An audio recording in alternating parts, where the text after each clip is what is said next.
Give me big old buckets of butterbeer. Give me big old barrels of butterbeer. Give me the drink I love so dear. And another round for my friend right here of the sweet old butterbeer.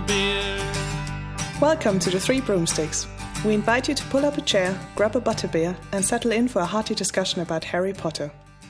I am Aurelia Lieb. I'm Sophia Jenkins. And I'm Irvin Cateman. And our guest should be familiar to the listeners who listened to our last episode. But in case in the ensuing 2 weeks you've forgotten all about it, I'm thrilled to welcome back DJ McDonald to the Three Broomsticks. Welcome back. Thank you for having me again. Yes. Well, last time went great, so very excited to have you back. Do you want to just give, your quick facts for all the listeners who've forgotten in the 2 weeks who you are? Yep. My name's DJ McDonald, Dennis James. I am a Slytherin Hufflepuff. My journey to Potter, just very briefly, my dad introduced me to the first Harry Potter movie, and the rest is history. My favorite book is Deathly Hallows, and my favorite characters are anybody related to the Ministry. So Fudge, Scrimgeour, Umbridge, any of those guys can be my favorite characters. So excellent. Well, then it's a good thing we have you with us, because today, for episode number 47, we have gathered to discuss Rufus Scrimgeour. Yay! Yes.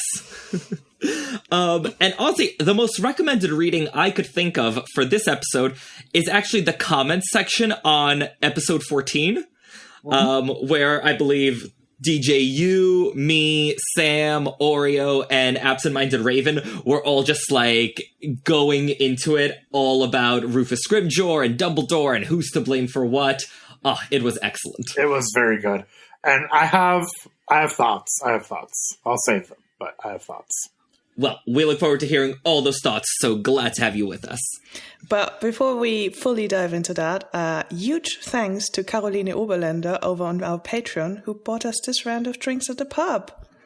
Thank you! Yay! Thank you, Carolina! And if you'd like to buy us a round at the pub, head over to patreon.com/3broomsticks with the numeral 3 to sign up. We're offering bonus content, chats with the hosts, and on-episode shoutouts to our patrons. And actually, now that we've just recently released the interview about Hogwarts Legacy, there's a two-part video series so far. I think they're together 4 hours long, of Sam and Sierra playing Hogwarts Legacy. So that's a thing you can do. So we would really appreciate your help in keeping the lights on at the Three Broomsticks so we can talk about Harry Potter for a long time to come. Yes. And, we mentioned the comments on episode 14, but I think we should also raise a toast to the comments on episode 43.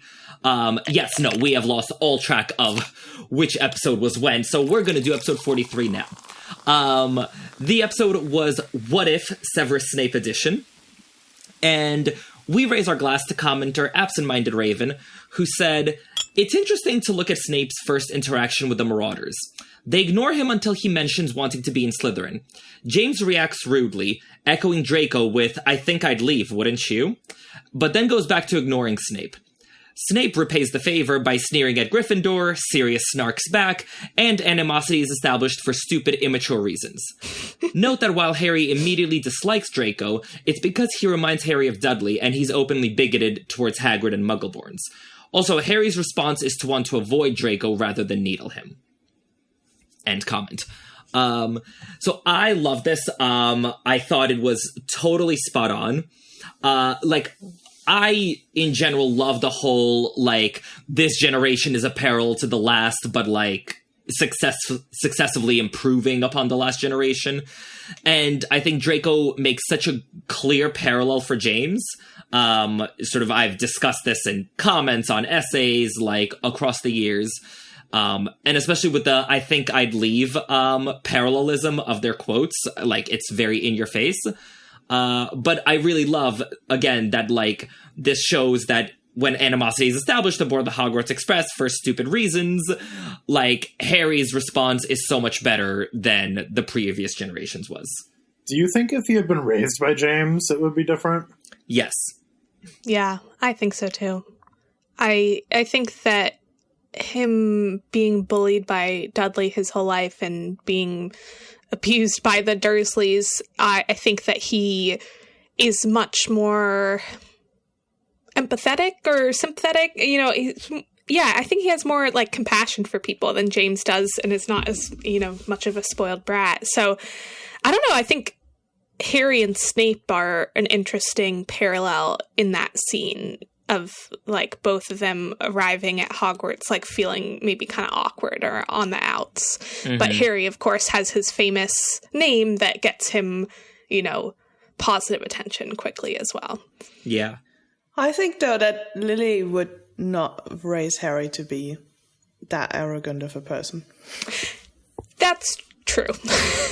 I'd like to think that. Yeah, for sure. We don't know that much about what James is like by the time they get married. So, yeah, hard to know. Yeah, he would have definitely, I think the key difference is he would have, known about everything. He probably would have already had friends coming into Hogwarts, versus the Harry that we obviously follow in the story doesn't know anyone before he even goes to the platform. So yeah, like you see the parallel between Harry and Snape, where they're both going to Hogwarts like to escape an abusive home with like the promise of what this new place could be. It could be a new start for them.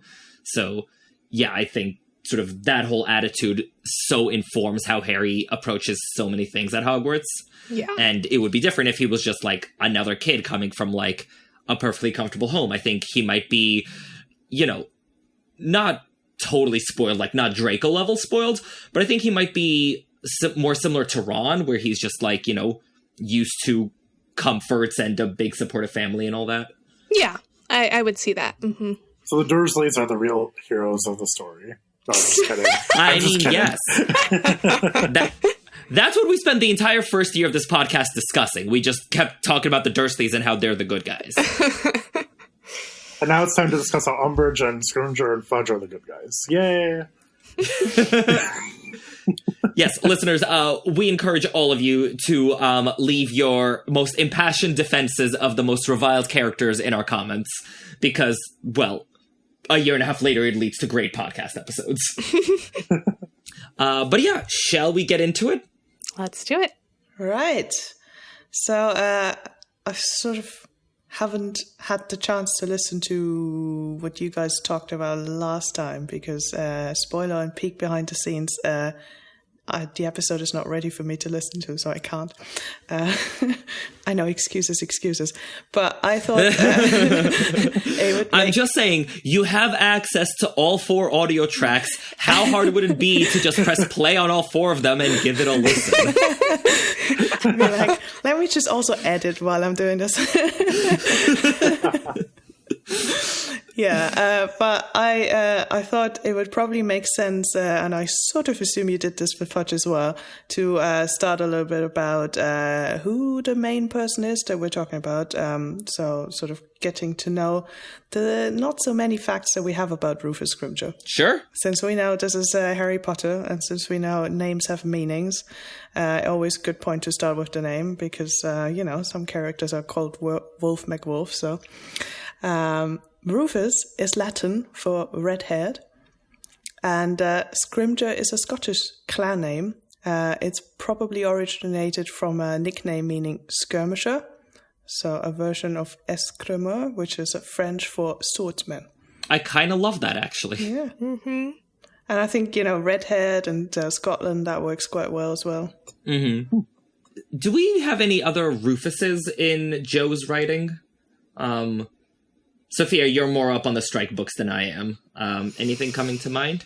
I think there is a Rufus in the strike books, but I cannot... It's not coming to me right now. Sorry. I'm not sure. All right. Maybe a quick Googling.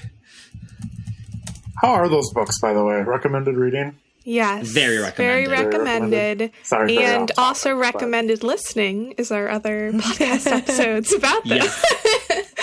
Yeah. Ooh. Wait, is there like Rufus like Fernsby or like oh yes, Rufus Fernsby. Rufus Fernsby. The name rings a bell, but that's all I got for you. Shoot. Okay. really putting me on the spot here, Irvin. Okay. He is in Running Grave, and he is, I think, the son of Walter Fernsby, who is in the cult, and he is very angry about being contacted about it.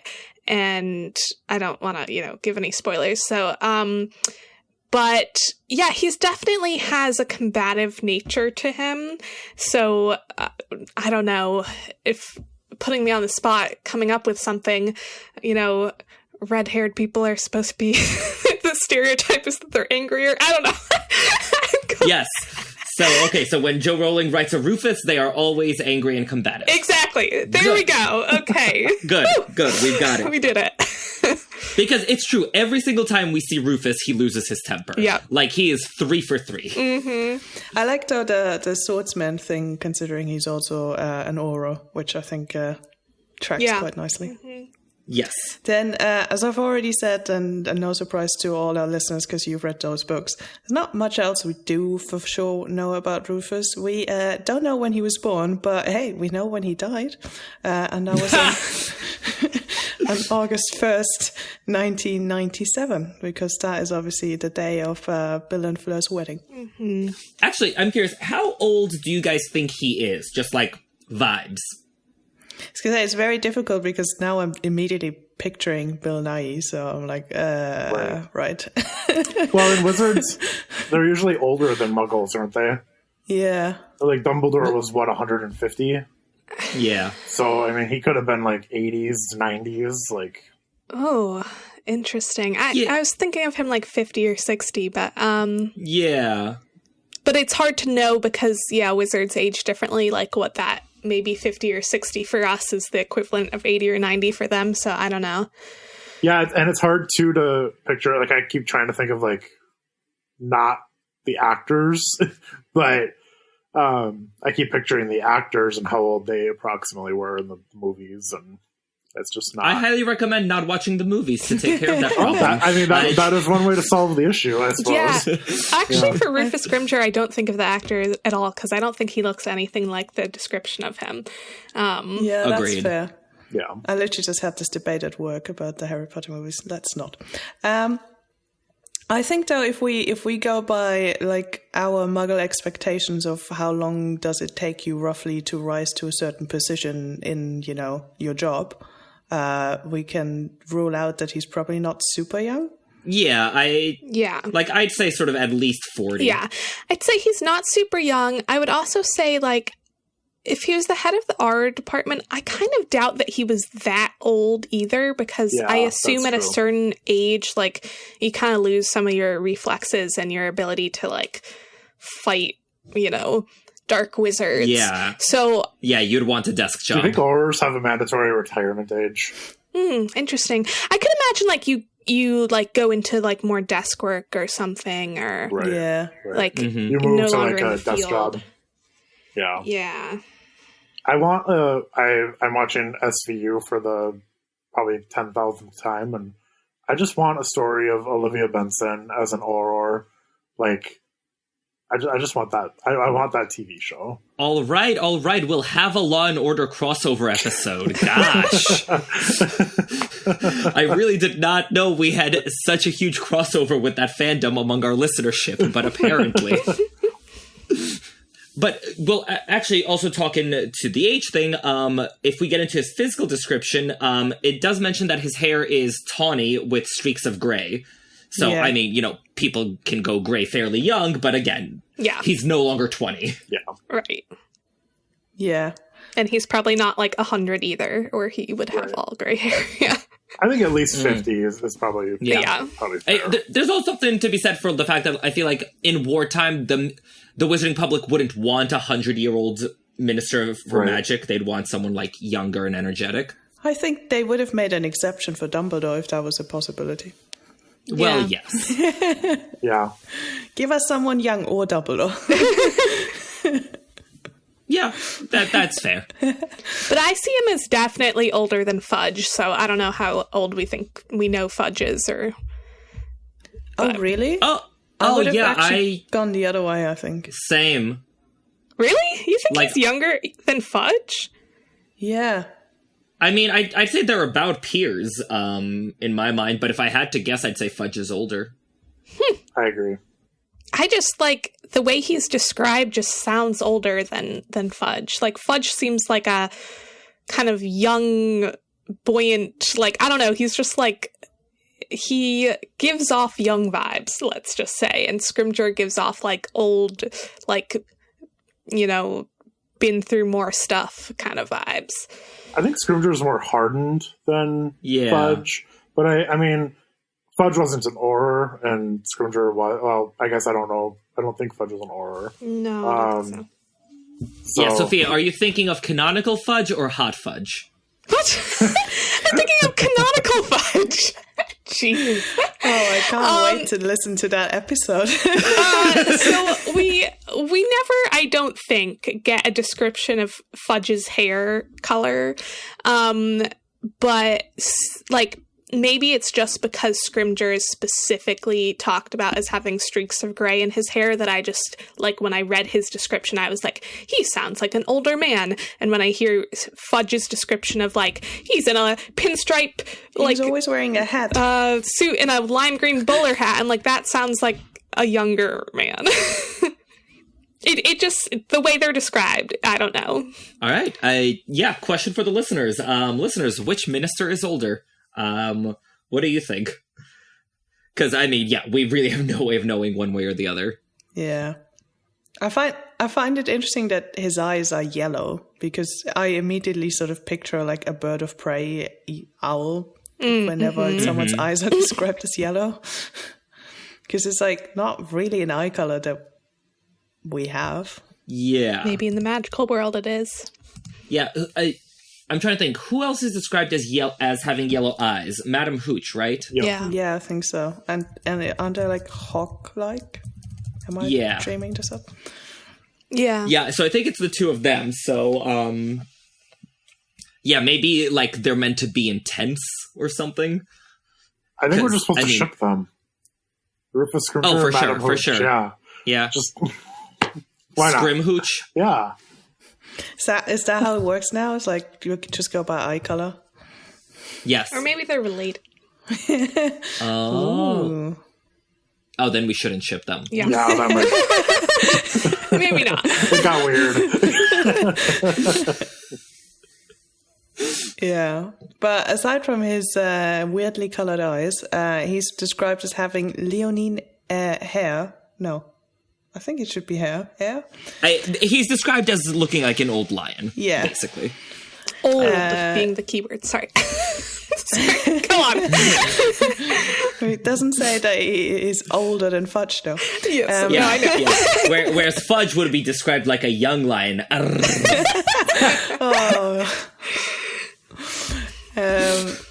And he also has glasses, and he walks with a limp, which I'm sure we can assume he got somehow through his job as an Auror. So the lion thing I actually found really interesting, because in Harry Potter, like, lions is Gryffindor. Like, you know, that association is, you know, consistent throughout the series. This is the only description of anyone in the series that has anything to do with lions. Like, it's always like lion banners or, you know, lion hats, if you will, or, you know, whatever, but we never hear of anyone else described as looking like a lion. And in fact, I think it's the only mention of lions, aside from like a sphinx is half a lion type thing. It's the only mention of lions that has nothing to do with Gryffindor. So I guess I was wondering, do you guys think this is like meant to be a red herring? Like, sort of, you know, in our minds at this point, we're conditioned to be like, oh, lions, like, you know, fierce, good guys, Gryffindors, grr. And so we're supposed to think, like, you know, of Scrimgeour as maybe a good guy, and then we're like, oh, wait, not so much. I don't know, because, like, Or am I reading guess too much into our it? first introduction to Scrimgeour, I don't really feel that fondly towards him. So I don't really think that it's a red herring, but maybe it's, like, showing a different type of, I don't know, like, it's more of, like, a different type of lion like, I don't, like a different type of Gryffindor energy, or I don't know, but I don't really see it as a red herring, but I could see it as something else intentional. I don't know. Mm-hmm. Maybe he's just supposed to be... Do we know what house he is? I don't think... Well, no, we're gonna save that for the end of the pod, but okay. I have thoughts. Yeah, I wasn't sure if Joe ever said what house he was in. No, she hadn't. Okay. Maybe he's just supposed to be in Gryffindor. Yeah. Actually, Sophia, I want to zero in on something you said, that you didn't like Scrimgeour from his very first scene. Yeah. Say more. Because, like, he comes off as, I mean, a little brusque and a little abrupt in the first scene, but, like, I don't know that I disliked him right off the bat. I mean, dislike is maybe strong, but I was not warm towards him. I did not like him.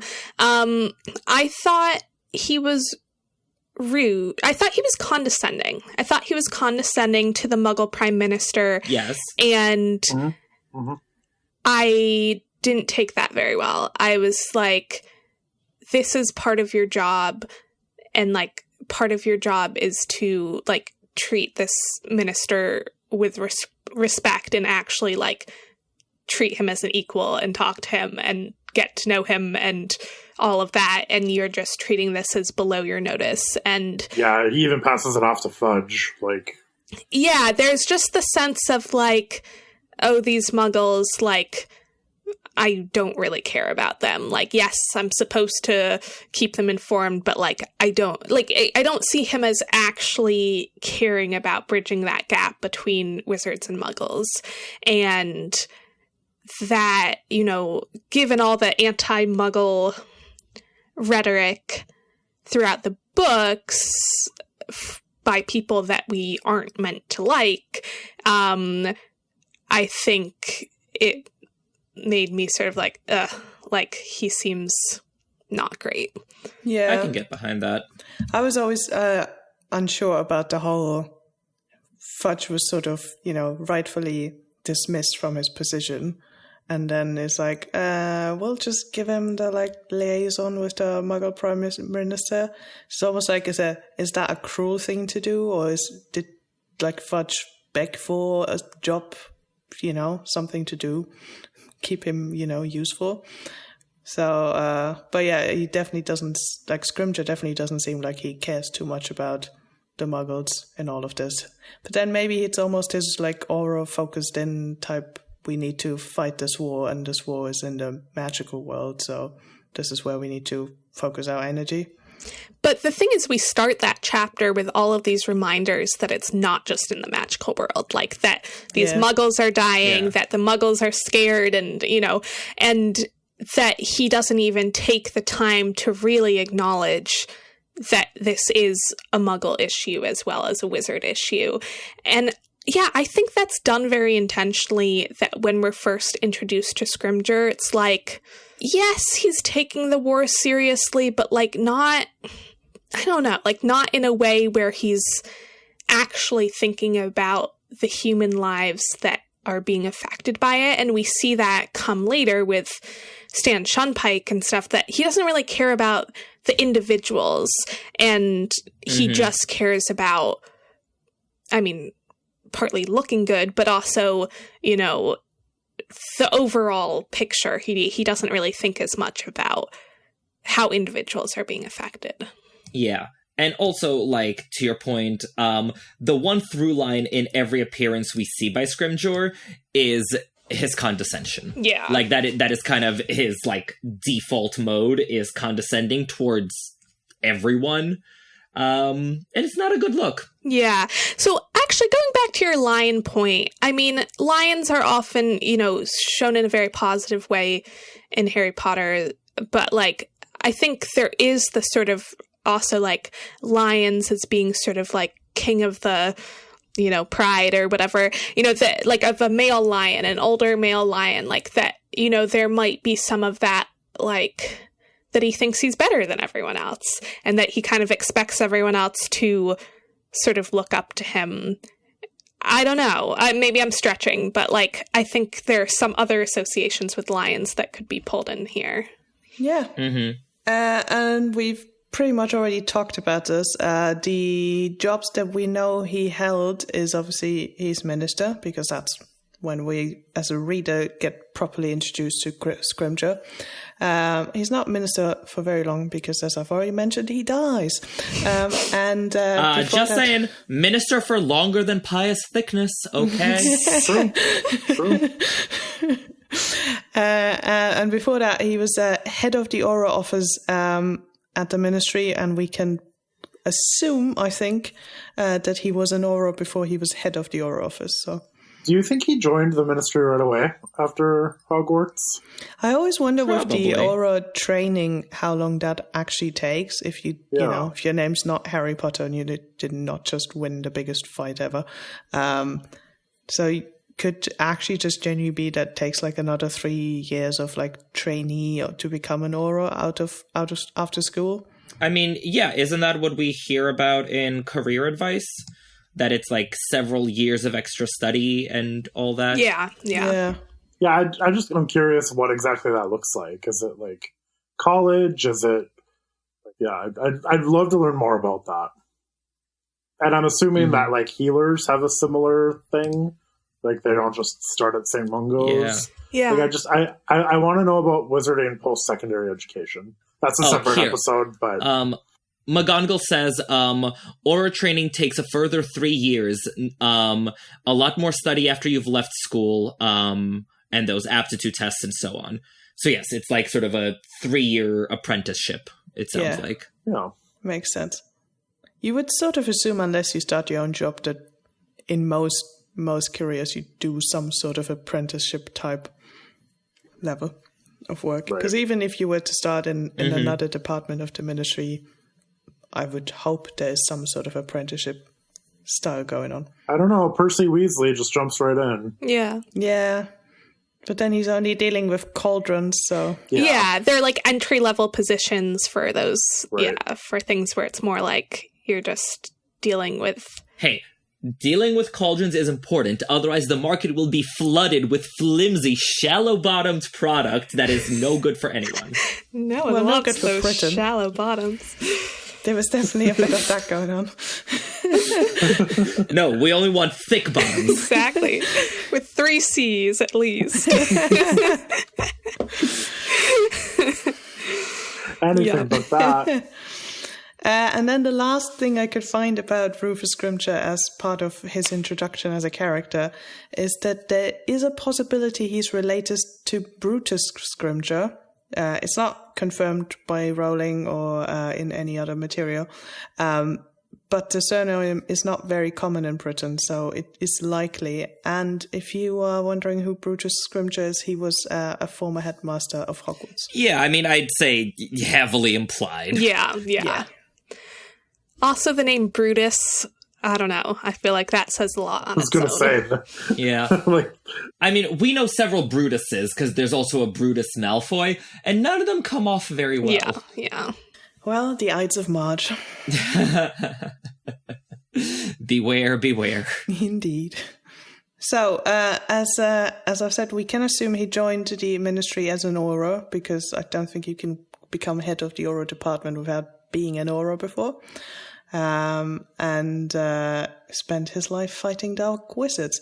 Now, it would probably be quite interesting to know how old he is, which I know we've already debated, but I'm sure we can assume he was an Aura for the first time Voldemort was at power, because that was only, 10 years before. Yeah, I want to know more about that. Like, what did Rufus do during the first Wizarding War to become head of Aura office, and how long has he been head of the office? Because was Mad-Eye Moody head of the office, do we know, or was he just an Aura? No, just an Aura. Just an Aura, Okay. Hopefully not. Oh my god, imagine that. Mad-Eye Moody, that much responsibility. I'm just trying to think of how long he could have been in that position, and I mean, there's no way of us knowing, but if he conspired with Pettigrew and Wormtail like we thought on the last episode, then his career would skyrocket. True. It's all part of a conspiracy. It goes deeper and deeper. Oreo, you had to do it. Yeah, I was just like, I don't think I've ever recorded an episode where it was so crucial I listened to the previous episode, which I can't because it's not ended yet. Sorry. It's fine. So actually, talk of the Auror office, right? So he's mentioned in his capacity as head of the Auror office. And I'm actually curious to ask you guys this, but when he was introduced in Half-Blood Prince, right, I could not for the life of me remember where we'd heard him before. Like, I knew that we'd heard that name because, like, it's a weird name and, like, you know, you wouldn't forget it. And, like, you know, I'm good at remembering minor characters. Like, if I do say so myself, I'm quite good at it, but I just, like, couldn't for the life of me think, like, where have we heard of Scrimgeour before? And the answer is there's a blink and you miss it mention in Order of the Phoenix when, like, you know, the Order is discussing Order business. Lupin glanced at Harry and then said to Tonks, "What were you saying about Scrimgeour?" "Oh, yeah. Well, we need to be a bit more careful. He's been asking Kingsley and me funny questions." So, did anyone recall this when reading Half-Blood Prince? No, I was like 9 or 10 when Half-Blood Prince came out, so no. I didn't. I remember reading it when I reread Order of the Phoenix after reading Half-Blood the first time, and that's when it really stuck out to me. But okay, sort of even from that sentence, we get the sense that, like, he's perceptive. You know, he's shrewd. He, like, you know, knows to ask questions of Tonks and Kingsley about what's what. But we also get the sense that the Order of the Phoenix, whom, you know, we're supposed to trust, like, views him with suspicion. Like, he's not mentioned as a, like, wow, we should talk to Scrimgeour. He might be a helpful ally. It's the, like, no, watch yourself around him. Yeah. Yeah. They don't even give him a chance. It's just going to be your refrain. Sorry, too soon. Yeah, I mean, I think it's pretty clear that they're like, he's going to take the Ministry's line on this. Like, you know, he's not going to be the person who looks at the reality of what's going on with Voldemort returning. He is going to be the person who's sticking to the Ministry line. And if he realizes that we're not, that, you know, we're going to be in trouble. It would be quite interesting to know how much push from the top on the department heads there is during that time. Do we know what, like, so if I'm remembering Order correctly, it's been a little while since I've read it, but I think we saw Arthur getting, like, so there's a line in there about, like, Fudge is, like, watching Arthur very closely or something, or, like Arthur's, like, I don't think he was on probation, but there was something in there about, like Arthur's just on Fudge's list somehow. I don't remember exactly when or exactly where it was, but I vaguely remember that. And I just, you know, I don't know that I can really blame the guy for not jumping up and down and being like, no, like, I'm sticking by Harry and Dumbledore when his boss, really his boss's boss, is really out to get anybody who is in Dumbledore's league. Like, I just don't think we can really blame him for not going out on a limb for a 16-year-old boy. Like, stick it to the man. Like, it's not just a 16-year-old, but also Dumbledore. I mean, I would say, no, I don't blame a random Ministry member for, like, not being part of the Order. I do think it's telling. I think it's telling that he is, you know, he wouldn't have to be openly going against his boss. He would be secretly doing it as part of the Order. Of course, he could always get caught. But I think it's telling that even though Aurors are seen as these brave people who are, their focus is fighting dark wizards, and he's the head of the Auror office, so he's supposed to be the most like that he is ignoring this huge threat of dark wizards and is not brave enough to take a risk for his career. Like, take a take a risk to join the Order of the Phoenix. And I think that also maybe speaks to him being someone who is trying to climb the ladder in the ministry, that the focus for him is not how do we make sure Voldemort gets defeated. The focus is, well, I don't want to take a risk and join the Order and then lose my job. And then, you know, where are my chances of becoming minister or whatever? So I think it says something about Scrimgeour's personality. You know, if it was just some random other person, I wouldn't be judging, but I think a little bit more so when it's like your literal job is supposed to be taking down dark wizards. So follow-up question. Can we pass the same judgment on to Amelia Bones then? No, because there's a difference between being neutral and actively helping the ministry. And I feel like that is the difference between Rufus and Amelia. Like, DJ, I don't think anyone wants to argue with you that Rufus, like, should have stood up loud and proud for Harry Potter. Like, Right. that's not a reasonable expectation. Mm-hmm. But the fact that he is asking questions about Tonks and Kingsley, making them nervous, the fact that he is, like, actively assisting the ministry in their, I mean, essentially their cover-up, I think that's what is slightly damning about this little Order of the Phoenix cameo. Because Amelia Bones, there's a lot made about how she's tough but fair, about how she'll give Harry a fair trial and all that. So, And we see her you know, do that. Like, we see her in his trial. Right, exactly. So, like, you know, she didn't declare for Dumbledore, like, even if it could have helped or whatever. Mm-hmm. But, you know, we have respect for the neutral parties here. Right. Yeah. I'll also say that, like, I don't give Scrimgeour a lot of flack for anything he did in Order of the Phoenix. I feel like sort of more of the flack comes in Half-Blood Prince and especially Deathly Hallows. Definitely. I mean, I agree. I think it's more just like if we're asking, what are we supposed to be able to surmise about Scrimgeour's personality from that little mention? Like, why was it even there? Like, I think that it has the possibility of showing us that he is prioritizing the ministry over actually defeating Voldemort. Mm-hmm. Right. With these things, I always like to ask, do we think this was intentional on Joe's part, this, like, little cameo? Like, basically, is this a case of Joe knowing who Scrimgeour was and, like, name-dropping him, you know, in Order of the Phoenix, knowing what's going to happen? Or is it a case of her just, like, name-dropping first, and then later picking the name up for a character she needed? Like, you know, because I'm convinced that, like, she will just, like, come up with a random name, being like, and the Scrimgeour is asking questions at the ministry.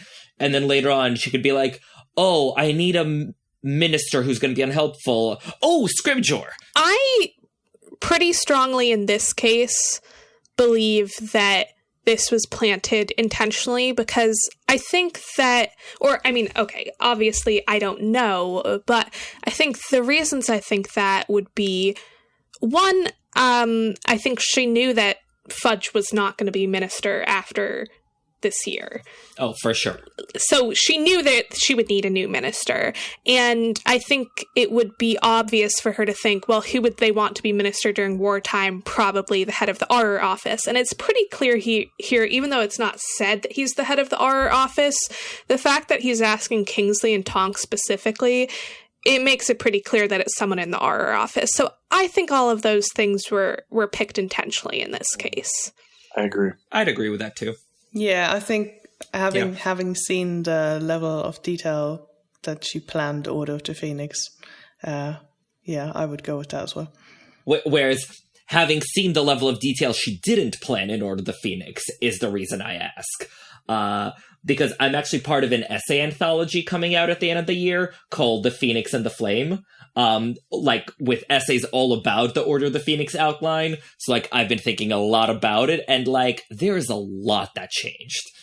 Right. I mean, I don't think that it was necessarily like she was like, oh, I have to make sure I mention Scrimgeour here because he is going to be the minister in the next book. I think it's more like, you know, she maybe had in the back of her mind that the minister in the next book would be the head of our office, and she's like, oh, here's a good space that I could mention him because they're talking about order stuff. You know, like I feel like it was more like the opportunity came up and she was like, okay, I'll take it. Yeah, that makes sense. All right, so let's get to his Ministry of Magic tenure. All glorious 13 months of it. The very first question I have, and I was not sure if I found a proper answer for this. So ministers are typically elected, but with him specifically, I wasn't sure if he was elected or if he was appointed. So did they actually go through a whole like voting process, or was it more, we're done with Fudge, who's around, he's the guy? Can I be real honest? I don't know that Joe thought through how a minister becomes a minister all that closely. Because, yeah, there's really no word of like elections or anything. It seems a little bit more like they pick ministers. Yeah, and who picks them? Like, would it be the Wizengamot? Would it be... Okay, so I guess because British politics confuse me in general, like, isn't that often the case in that you, like, elect a party and the party picks who the minister is? So, like... It has been the case recently, but it's not supposed to be the case. Okay, because, like, it could be something like that, where it's, like... I don't know it that much, like, you know, I don't know if there would be the equivalent of wizarding parties or something, but there might be, like, yeah, I don't know. I also am like, it just might be something that Harry would never talk about or think about or whatever. But it seems like in Britain, and correct me if I'm wrong, election dates can come up very randomly. Like, someone just decides that there is an election. So I could just imagine this being a case where they're like, okay, we're kicking Fudge out. We've decided there's an election in a couple of weeks, like, show up. And we never hear about it because it's, like, in between books, but, like, that's what happens. Well, Sophia, to answer your question, because I have a rudimentary understanding, basically, the Prime Minister can call a new election whenever he wants. And he has to within 5 years. Okay. But, like, basically, whenever, like, the mood strikes, he's just like, general election in 2 months. That's what Rishi Sunak did this spring, and everyone was like, really? Really? You want to do this now? But a minister can also, the prime minister can also just resign, in which case the party that is in power just picks a new leader who then becomes the new prime minister. So that's what's happening now, because after, like, the Conservatives got their asses handed to them this summer, Rishi Sunak is like, welp, I'm out. And so, like, right now the Conservatives are trying to pick a new leader who, like, is going to become the leader of the opposition, but if they were in power, would become the new prime minister. Yeah. Okay. So yeah, that's what happened with the whole Boris Johnson, and I can't even list all of the people. Since. Oh, Liz Truss. Yeah, I know. When you're like, he had a short tenure, and I was like, I'm just saying, his tenure lasted 13 months. We've had prime ministers last less than 2. So... he lasted like 7 Liz Trusses. I guess, yeah, that leads to the question of, like, are there wizarding parties, political parties, or is it just like this was a case where Fudge resigned, and so it was just like, okay, emergency special election? Or if someone was, yeah, I don't know. It's just because clearly this isn't happening in the books, but and, you know, it's Pottermore, take it with a pinch of... well, take it with a bucket of salt. It did say when I did look it up that they are democratically elected, although there have been times of crisis in which the post has simply been offered to a person. So I'm just sort of like, yeah, what is this? But that's clearly Pottermore. That's clearly Pottermore trying to, like, retrofit, right? Like, I read that and I was like, oh, she's actually trying to explain something in the books that people have been asking about. Yeah, she's struggling here. Because, like, I mean, forgive me, but that doesn't make much sense. Like, they are either democratically elected or the post is just given to someone on a silver platter. But, like, you know, I don't think in most democracies in the world you could just be like, well, we're having a tough time of it. So, Mr. Smith, do you just want to be the leader of our country? Okay, cool. Glad we had that talk. Like, it's really one or the other. Right, and it's like, who's making that decision, too? Yeah.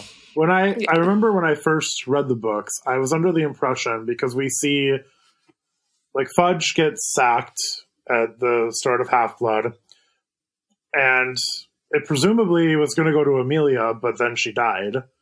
And am I making it up that Pius Thickness was head of magical law enforcement?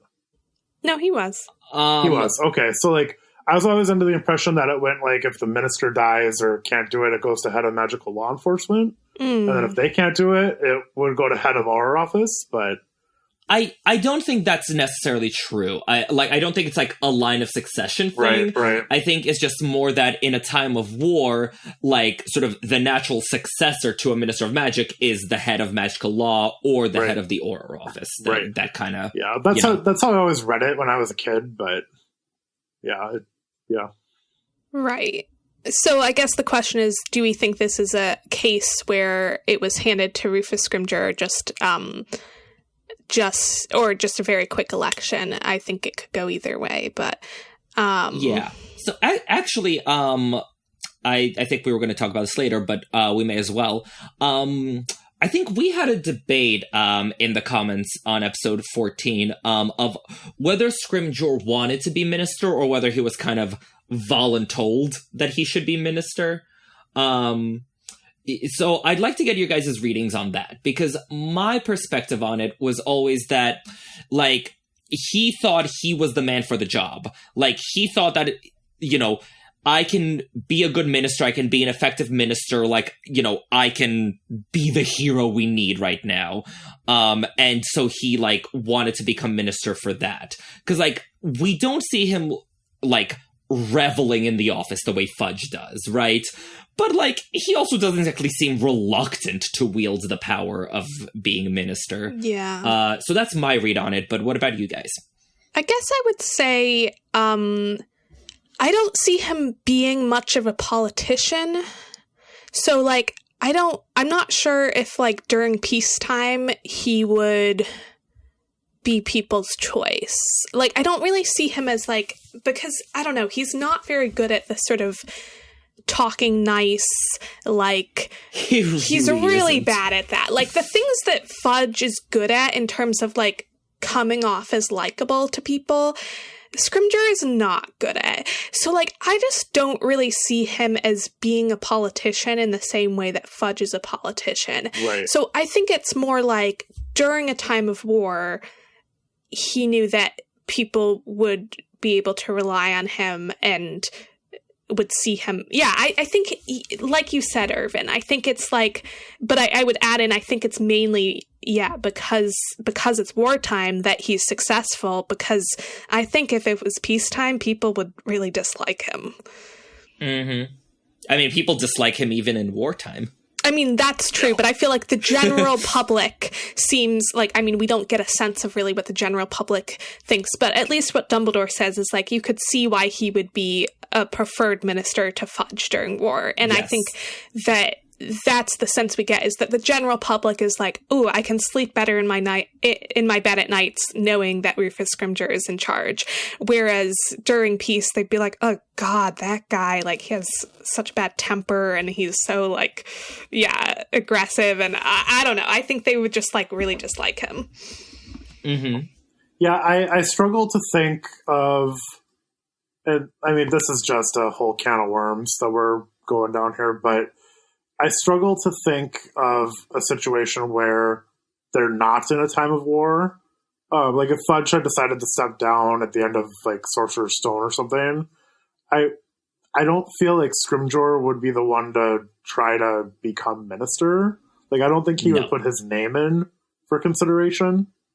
So I wonder how much of it was specifically because of the war that he's like, okay, I'm the Auror, I should probably do this. Like, I'm not sure, but it's an interesting question. Yeah. So when he takes over, right? There's the transfer of power from Fudge to Scrimgeour, and I find this dynamic fascinating. Like, I would love to be a fly on the wall in conversations between Scrimgeour and Fudge. So we know that Fudge agreed to stay on in an advisory capacity and to liaise with the Muggle Prime Minister, right? Which, like, you know, that part Scrimgeour seems totally down with. He's like, oh my god, yeah, the talking to people thing, yeah, you can keep doing that part. But also, Scrimgeour took Fudge's idea of, like, making Harry the Ministry's poster boy, and he ran with it. And, this I want to discuss. So, do we think, like, what's Scrimgeour's perspective on it? Because this idea is coming from Fudge. And, like, given Fudge is being, like, chased out of public office in, like, a rare show of unity by the Wizarding World, clearly all his ideas about how to placate the public are not gems. So, like, do we think Scrimgeour just, like, heard this idea and he was just like, oh my god, it's such a brilliant idea that, yes, of course this makes sense, I can't pass it up? Or do we think he, like, thought Fudge was, like, you know, savvy when it comes to the PR aspect, you know, like you were saying, Sophia, and so he was like, oh, actually, yes, I will take all of his ideas under advisement? Yeah, I get what you're saying. That's interesting. I would say the idea does not feel very authentically Scrimgeour. Like, he does not seem like the kind of person who is very good at PR or, like, is very good at, like, that sort of marketing of, like, I'm just imagining the sort of marketing that would be involved in taking Harry under his wing and all of that. Like, I do kind of think he might be looking at Fudge and saying, like, he's actually a successful politician. Like, he managed to convince everyone for a whole year of something that was completely false. And he did a really good job of it. And so he might be like, wow, okay, he kind of understands how to get people, like, because that is basically what Fudge decides to prioritize in book 5, is how the public feels. And the public feels great because they don't think that Voldemort is back. And so he's like, well, Fudge did a really good job of that, and I want the public to also feel great. So maybe I'll take his suggestion and use Harry for that. Mm-hmm. It's obviously the idea of, you know, using Harry as a mascot for the Ministry just to give comfort to people and just to make them, you know, feel good about what's going on with the Ministry and in the world is obviously a terrible idea. And I would not, like I'm not necessarily saying that it was a good idea. I do think there's a but coming. There's a very big but. There is a but coming here. I think this is where Scrimgeour, who, as we've talked about, is not a good politician, right? I think this is where he really just had no idea where to go or what to do about public perception of the Ministry. And so what does he do? He turns to his advisors, Fudge, to get some ideas and get some suggestions on how can we improve the morale of the community. Well, we have Fudge's idea right here. Have Harry Potter, the boy who lived, come in, support the Ministry, bolster its image in the public eye, and, you know, make everyone feel okay. Harry's on their side now. Everything's fine. The Ministry is going to take good care of us. Not a great idea, but I truly think that Scrimgeour just didn't have any other ideas. That's not good, don't get me wrong, but I think this is a situation where it would have been really nice if Dumbledore had said something like, okay, what if we did this instead? Like, what if we actually, you know, didn't worry too much about that, and instead we took this line, and instead Dumbledore's just like, nope, End of sentence. Like, I think you're right though that he only has that one plan, because when he can't get Harry to do it, he's like, let's pretend we locked up some Death Eaters. Right. Which, Harry then also calls which is also him out not a on. great plan. Yeah. And on the Dumbledore thing, I think Dumbledore's just like, look, I have less than 12 months to live. If I can not spend time on this and actually on the thing that matters, which is knowing where the Horcruxes are, I shall do that. Yeah, I made that point in the comments on number 14 as well, that like if Dumbledore knew he was going to live more than a year and he was like, oh, we're going to have to like deal with Scrimgeour, I think he would have taken a very different tack than just like, this is an inconvenience, like, while I have a million things going on. But DJ, to your point, right? Like, so Scrimgeour doesn't have any ideas, so Dumbledore should share his. But like, he's the minister. Right, his job is to have ideas. Like, you are essentially describing sort of exactly what Voldemort did with Pious Thickness, where, like, you have a puppet to rubber stamp your ideas so you don't get bogged down in paperwork, but, like, he's not really doing any governing. And I don't think Dumbledore wants that. I think Dumbledore genuinely wants to leave the governing to the government and do his own thing. Right. Yeah. And perhaps it's not fair for me to put that on Dumbledore, but I think Dumbledore would have... I mean, could we make the argument that he had a responsibility to do more? No. So honestly, sorry. Like, I agree with Sophia, though. I agree too. What I would argue is, like, Dumbledore is... because what Rufus Scrimgeour is... concerned about is public opinion, and Dumbledore is kind of like public opinion of the Ministry, and Dumbledore is like, okay, you kind of brought this on yourself by lying to the public for a whole year. So like, if the public doesn't trust you, that's kind of your fault, and you're gonna have to deal with that yourself. That wasn't Scrimgeour, though. That wasn't Scrimgeour. Okay, but that was he Fudge. contributed to it. And I don't think Dumbledore is caring about public opinion of the Ministry. I think what Dumbledore would advise is, okay, if you want public opinion to be good of the Ministry, then you should actually do your job. Focus on actually doing your job, and then people will like you. Whereas Scrimgeour is focused on getting people to like him instead of doing his job. And I think, Dumbledore told Fudge at the end of book 4, like, these are all of the steps you have to do to, like, protect us against Voldemort coming back. And he's like, okay, Scrimgeour, like, these are the steps. You're a year too late, but you could maybe start on some of these. And Scrimgeour's instead like, but bring me Harry Potter. And he's like, no, that's not how you're going to get people to like you. Ooh, but do we think Dumbledore actually... Because we don't see that conversation between Dumbledore and Scrimgeour.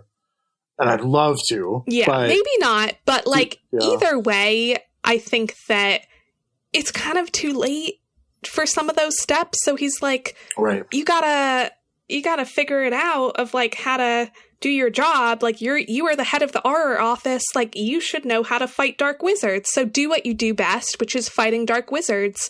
And don't worry about public perception, because if you do your job well, people will trust you. And Scrimgeour doesn't do that. I kind of feel like you have to worry about public perception a little bit, though, as a Minister of Magic. Like, I'm not saying that you don't, but it's like, that's not Dumbledore's job. And I think that it's like, if the truth is that people don't trust the Ministry for a very good reason, which is that the Ministry was lying to them and intentionally trying to keep information from them, then it's like, what's gonna get people to trust you is not like another charade. It's like taking your job seriously. Yeah. And in fairness, Dumbledore has the privilege of not worrying about public opinion the way Scrimgeour does. Like, DJ, to slightly come to, your position's defense, it's very easy to say, don't worry about public opinion when you're not answerable to it. Yeah. So, like, I get that, like, you know, Dumbledore's lofty pronouncements of, like, you know, you will be remembered in office or out as a great prime minister isn't that comforting to someone who, like, wants to have a job. But, you know, so yes, Dumbledore isn't as understanding of Scrimgeour's position as maybe he could be, but at the end of the day, it's really not his problem. I don't disagree. I was just playing devil's advocate a little bit. We love. Yep. So, but I do think, I mean, I'm just gonna say one more thing and then I'll drop it. But I feel like Dumbledore probably could have just humored Scrimgeour a little bit here and like, okay, you can meet Harry Potter. Like, you're gonna meet him anyway. Like, but see, I just from purely he's underage and he doesn't have parents to protect, you know, Harry. I'm just from that perspective alone, I'm like, yeah, no, Dumbledore should not just parade his students into the ministry just because he's asked to do that. And also, Dumbledore has to foist unpleasant adults onto Harry as is. Yeah. Like, he needs Harry to deal with Slughorn this year. And so I feel like when you have a moody Gryffindor teenager who's been through some basically, you pick your battles. And so I think if Dumbledore is like, I need Harry to deal with Slughorn however much he doesn't want to and however unpleasant it is, I feel like, you know, parading Harry in front of Scrimgeour would be too big an imposition for too little reward in Dumbledore's view.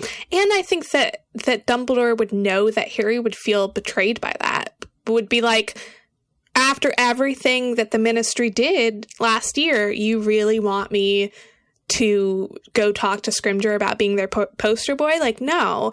Like, I think that in terms of Dumbledore has a lot of information he needs to get to Harry this year and needs Harry to be, like, on his side, and they need to be a united front. He can't be, like, doing anything that will get Harry pissed off at him. True. Yes. I am going to be writing an essay in defense of Horace Slughorn, now that you said that Harry needs to deal with unpleasant people and use Slughorn as an example. Like, well, I'm okay, a little offended. DJ, we are planning our schedule for next year this Sunday. Okay, perfect. So if you get the essay written by then, we will take it under advisement and see you back here next fall. Perfect. Yeah. But actually, let's go back to, like, Harry's feeling of betrayal, because let's talk about Umbridge. The fact that Scrimgeour kept Umbridge on staff is one of those decisions where I was like, I want to understand this. Basically, I want to know what is the balance between him not knowing what went on and not caring what went on. So, you know, like, I'm sure he knows that, like, Umbridge's regime at Hogwarts did not go well, to put it mildly. I'm fairly certain that Dumbledore gave him, like, the contours, if not, like, the blow-by-blow. So, does he just not care? Or does he think that Umbridge brings some value that it's worth overlooking her past misdeeds in order to keep her around?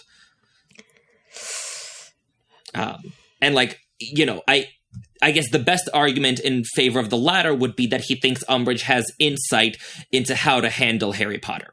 Like, you know, not that she handled him well, but they did have a lot of interaction in the preceding year, and she could have played it up, because we see Rita Skeeter do this in Deathly Hallows, where she's like, I know Harry Potter the way few do, I'm one of his few confidants. Like, I could see Umbridge being like, well, you know, we butted heads a lot, and we had a lot of detentions, but I truly got to know him over the year. Like, you know, I could see her doing that to keep her job. Yeah. I think that Scrimgeour doesn't know the full extent, or, like, doesn't want to believe Dumbledore on the full extent as well. That, like, he's pissed off at Dumbledore and is like, well, of course Dumbledore didn't want a ministry person, like, watching his school. Like, of course he's going to be, like, annoyed at Umbridge. Like, he's just telling me he's just trying to make her look bad, and probably doesn't know as much about the, like, detention quills and, like, because we don't know that Dumbledore even knew about those. Right. So I think that he probably thinks that it was something where it was like, well, yeah, everybody knew that Fudge sending someone to watch Dumbledore wasn't going to go well, like, with Dumbledore and, like, with the staff and students who are loyal to him. So, like, sure, maybe we shouldn't have done that because turns out Dumbledore was right about this stuff, but, like, what he's saying about Umbridge is just, it should be water under the bridge. It was just a different time and tensions were high and yes, people were upset with each other, and, like, it's not about her character. It was just like anyone who went in there would have been hated by the school and by the teachers and headmaster. And I could see that. Sort of on a different tack, could you argue that Umbridge is effective and therefore worth keeping on, despite her, past conflicts and all of that? Because, like, we see her display sort of a ruthlessness, a very, like, ends justify the means mentality, like, specifically with the sending the Dementors to Little Whinging. Yeah. And admittedly, Scrimgeour won't know about that, but, he could know about, other things that Umbridge did like that. So is there something to be said that, Scrimgeour, who thinks of himself as, like, a man of action who's going to do the tough things that need to be done, would actually find Umbridge's sort of flexibility around the rules, like, a worthwhile quality in a staff member? Yeah, I could see that. Like, I think he probably is not aware of the full extent of her willingness to completely throw morality to the side, but, like, I could see him seeing that she is clever and conniving and, yeah, like, good at figuring out workarounds, and, like, I could see him seeing her as being useful, yeah, just like the Death Eaters then see her as being useful. Yeah, it's just like, if you want something done and it just needs to get done and you don't really care about how it gets done, she's a good person to put on the task. Mm-hmm. Did you guys do an Umbridge episode yet? We have not. You have not. That would be a good episode. Oh. Yeah. But we need someone to defend her. Ooh. Okay, I won't get into that. Yeah. There are, like, a couple of moments where I'm like, I see your point. Yeah, I mean, Sophia, same. I literally wrote a trio of essays in my early Muggle tenure called "Does Umbridge Have a Point?" Yeah. Okay, so actually, at this rate, we're going to need to find someone who doesn't like her. Because apparently we are all Umbridge apologists on this podcast. I hate her, but I also, there are moments. I do wonder as well if, because Fudge was such a strong supporter of Umbridge, and he clearly did not know the lengths that she went to get stuff done. If he potentially, as one of his last acts of, jobs one of his last things he did as a minister, secured her a job, and that once you have a job in the ministry, it's maybe not as easy to get rid of you as potentially it is in other industries. But she already had a job at the ministry. Like, wait. Well, she was gone for a year to be a teacher. My understanding was that she, like, remained a ministry employee. Yeah, I thought so too. But I would have assumed that her previous role was filled by someone else. So yeah, I was going to say, necessarily mean when she comes back, her true. job is still free. That's true. Yeah, like senior undersecretary, I feel like you would have to have an interim in that position, but maybe not. I think then what we do need to touch upon is it maybe almost foolish to believe that a former Auror is a good minister in wartime, because he does not seem to have a lot of success fighting the Death Eaters while he is minister. I'm confused. Well, I have a question about so this, go on. actually. I wanted to bring this up. How do we know? So I was under the impression that most of the Death Eaters the first time around were caught after Voldemort fell. Yes. Am I misunderstanding? No, that's more or less correct. Okay. So, like, I would be very curious to know exactly how successful the first minister, or how successful the previous Minister of Magic was during the first Wizarding War. And what they did differently to actually fight the Death Eaters. Maybe Voldemort himself is just too strong that, like, it doesn't even matter who's in that office, but I feel like somebody should have been able to do something. Like, I'm just thinking of, like, you know, the parody play written by Matt Cox of the Salem Witch Trials, where there's a character who just keeps screaming, "Won't somebody do something?" Yep. Yeah, it is kind of shocking to me how bad, like, Scrimgeour is at getting anything done. And, like, I'm glad that you pointed out that we don't have much evidence that the minister before was any better, because that does, like, help me put it in perspective, because I'm just like, isn't this your job? Like, isn't your job to be a dark wizard catcher, and you, like, literally catch, like, no Death Eaters? Like, what is this? Yeah. You had one job. I know, I think, Irvin, you said who the minister was before Fudge was in the last episode. Do we know? Millicent Bagnold. Okay, and she was minister. Legend. She was Millicent Bagnold. She was minister during Voldemort's reign, right? Only the very end. Only the very end. So okay. I have the ministers pulled up because I thought this might come up. So basically, when he first rose to power, it was Eugenia Jenkins who dealt with, you know, pure blood riots and squib rights and all that, which she did very well with. But she was confronted with the first rise of Lord Voldemort. She was ousted from office as inadequate to the challenge. And so she was minister from 68 to 75. And Voldemort's first reign began in 1970. Okay. So basically, like, she had 5 years of trying, and then they were like, nah, this ain't working. Yeah. She was replaced by Harold Mincham, who I'm sure has nothing to do with Harold Macmillan, the Muggle Prime Minister. So Harold Mincham was minister from 1975 to 1980.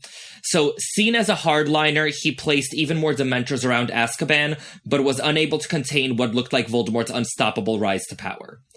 And so then he was sacked after 5 years, and in 1980, we got Millicent Bagnold, who was a highly able minister. So, yeah, basically, like, you know, no minister has proven, like, up to the task of, you know, containing Voldemort, give or take Millicent Bagnold for, like, a year.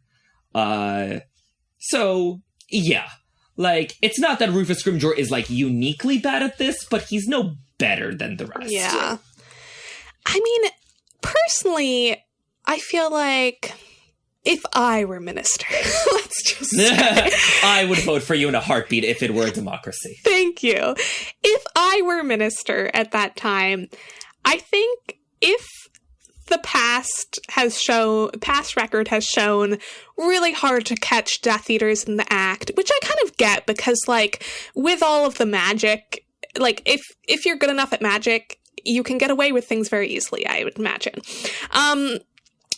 But then I would not focus on catching Death Eaters.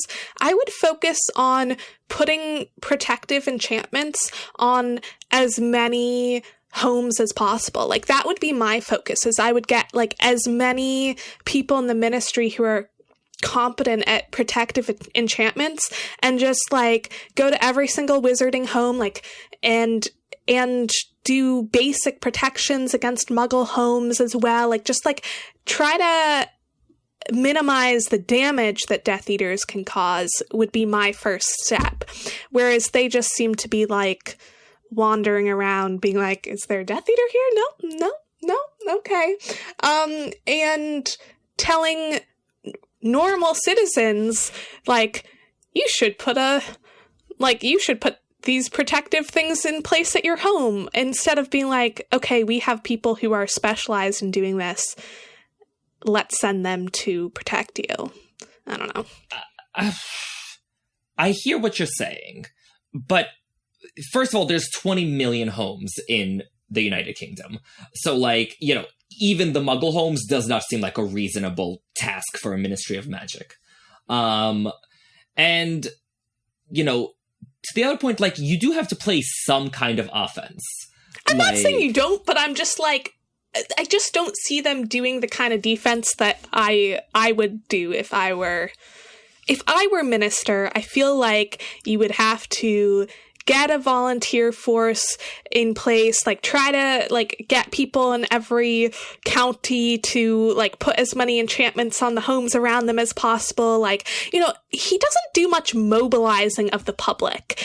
And I feel like that would have been more effective. It's been like, okay, people are scared. Let's come together and find other wizards in your neighborhood. Like, what can you do to, like, work together against the Death Eaters? Like, I don't know. Like, there's just nothing organized. He doesn't do anything organized. Do you think people would have, like, if Scrimgeour had put out like a press release saying, like, asking for volunteers, like, to fight against Voldemort?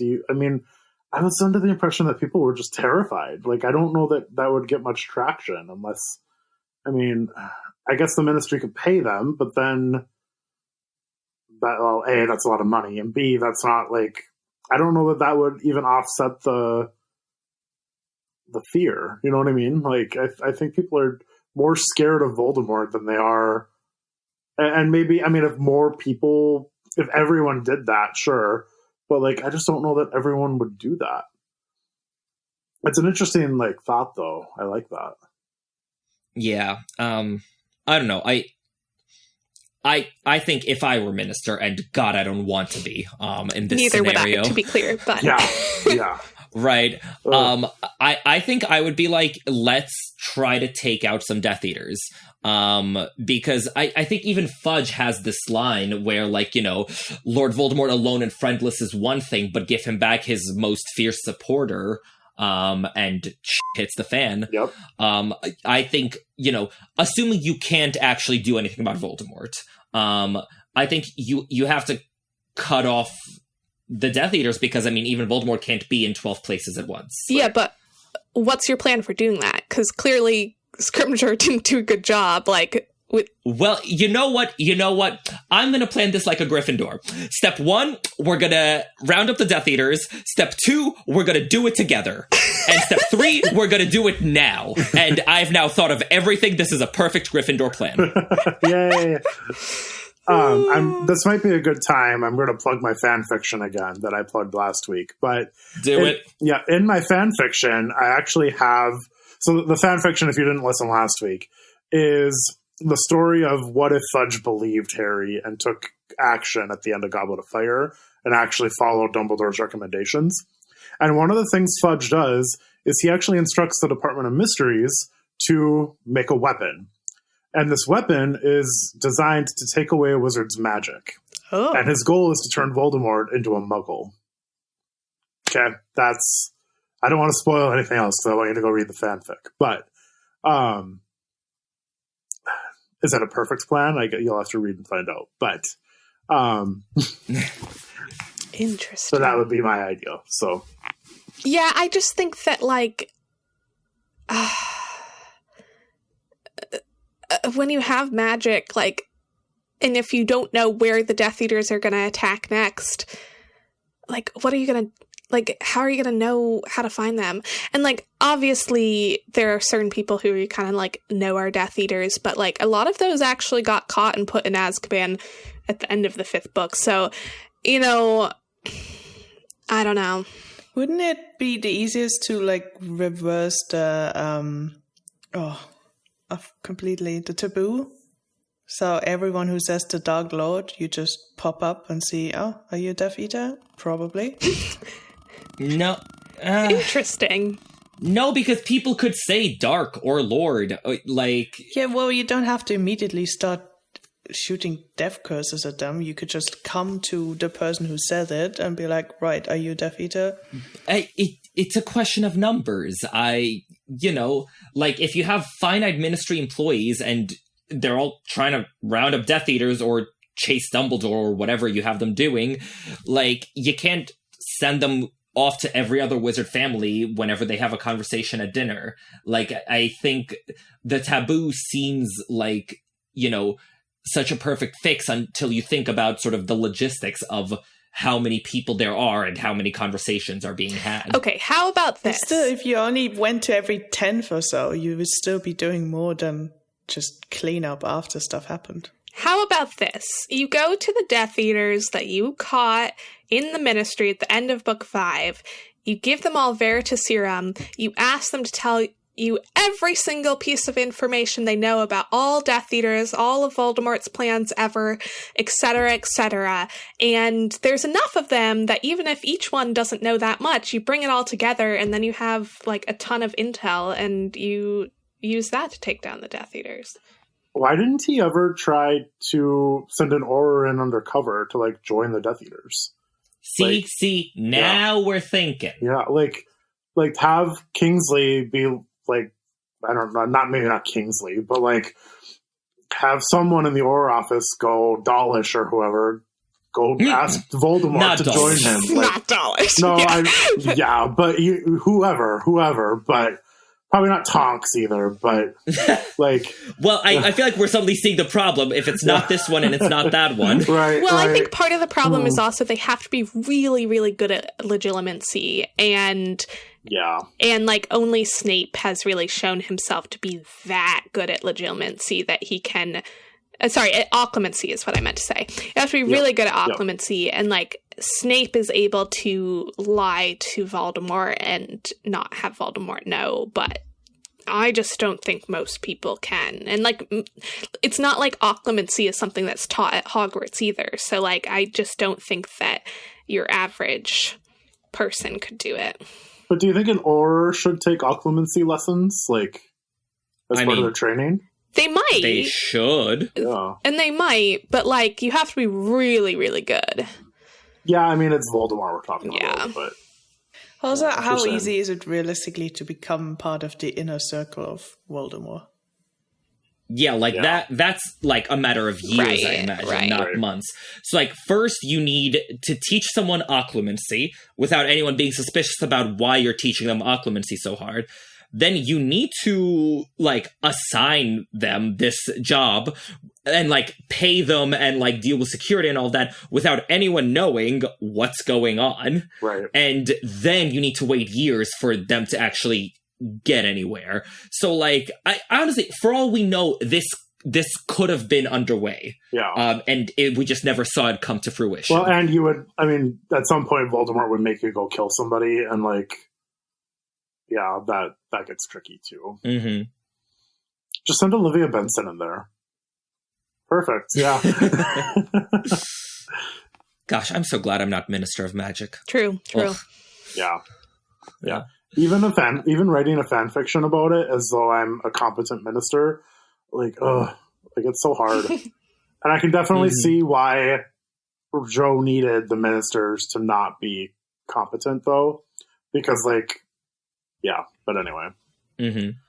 So, moving on from all the things that Rufus could or should or might be doing, let's talk about the thing that he actually does do. The one thing, which is throw Stan Shunpike in jail. Ooh. Yes, let's talk. Right. So, Harry has this amazing quote, which really kind of like brings the whole story together. You're doing what Barty Crouch did. You never get it right, you people, do you? Either we've got Fudge pretending everything's lovely while people get murdered right under his nose, or we've got you chucking the wrong people into jail. It's like, yup, that's about it. So Scrimgeour's basically an overcorrection from Fudge, right? Like, there's no defending the imprisonment of Stan. Like, DJ, as much as you are a devil's advocate, like, I mean, floor is yours if you can come up with a defense. So, okay. Here's the thing, okay? Let me get up on my soapbox, okay? I have my overripe food ready to throw. I want you to picture, and this might be a really bad example, but I think this is going to be somewhat not relevant, but like, I think people are going to know this example. After 9/11, there was a lot of emotion surrounding the event and surrounding terrorism just in general. And I think that there was probably a feeling of very, very similar to that upon the announcement that Voldemort had returned. So I want you to think about what would happen if right after 9/11 and the 6 months or whatever following 9/11, what would have happened if you or if someone had gone into a crowded bar and started talking loudly about how you knew all along what the plans for terrorism were going to be and what the plans for 9/11 were going to be and how people would react to that. So I hear you, but I feel like the part that we find objectionable about the Stan Shunpike of it all is not the initial arrest, because yes, you shoot your mouth off about being a Death Eater, you get arrested. Makes sense. Yep. It's the fact that he is still imprisoned a year later. Like, was it a year later? In your example, it's a year later. Like, well, because he's thrown into jail that summer. Like, Mr. Weasley's talking about it at the Burrow over the summer, and he is still imprisoned like the next June when Dumbledore is dead. So it's a full I thought it year. was over Christmas. Well, no. it is. Harry talks to Scrimgeour about it over Christmas, but it had already happened. Okay. Because I remember that conversation. I thought it was over Christmas. Because like 6 months, like that's not, I'm not saying that that's okay, but like, well, because I feel like at Christmas, Harry says, they're not still holding Stan Shunpike, are they? And Mr. Weasley says, yes, they are, and blah, blah, blah. Okay. I thought that was later. I mean, yeah. And we've talked about this before, about how there should be a difference in the wizarding world between like jail and prison as well, because like Azkaban is used for literally everything. Like, you know, Hagrid gets sent to Azkaban based on literally nothing. So, and that's not Scrimgeour's fault. That's actually the fault of the Ministry in general. I just want to point that out. Which he is complicit in. It is all his fault. Yes. Yeah, I mean, but again, I'm still playing devil's advocate here. Okay. Yes. We know that to try to change something in government, especially something like Azkaban, because didn't we see, I think it's Pottermore stuff, but didn't we see a minister try to remove the Dementors from Azkaban? And like, it took him years to even make any kind of progress, and we see how well that went out. I mean, Pottermore says that Kingsley Shacklebolt did it in like 5 minutes. Oh, well, regardless, like, I'm thinking in real life, because I work for the government now, so like, the red tape in government is brutal. And obviously we see Voldemort just knock that down with pious thickness, but I think Scrimgeour would care more about the red tape than Voldemort would. So like, he'd probably care more about the policy and the procedure than Voldemort would, which again, like that's not great still, but like, I can kind of see where he wouldn't necessarily just be like, okay, and I thought the Dementors had already left Azkaban at this point. It's like, who's guarding Azkaban? Do we know? Is it just like... I mean, yeah, the Dementors, I don't know if like every single one has left Azkaban, but yeah, for the most part they've left. I mean, it's still like in the middle of the North Sea and you have no wands, so it's still kind of hard to escape. But, and I'm sure they're like anti-apparition stuff. So I'm sure there are other things, but yeah, I don't think there are generally all the Dementors that there used to be there. And I do completely see what you're saying of like, it's not easy to just like totally reform the prison justice system, and that's not his like top priority at that moment. But I do think that like what Irvin's saying of like, yes, the initial arrest, sure, but like once you interview Stan and you're like, you know, especially considering things like Veritaserum exist, I'm just like, how can you have wrongful convictions? I mean, I'm sure there are lots of rules about when you can use it and when you can't, all that. But like... Yeah, but even, I mean, and I'm using a U.S. example because that's what I'm most familiar with, but like the Department of Homeland Security, they're not messing around. Like if you're making accusations like that, I would not be surprised if you sat for a year in a jail cell. Like, I mean, so... It's not clear to me, like, this is something that I have always been curious about, is kind of, like, what Stan actually says.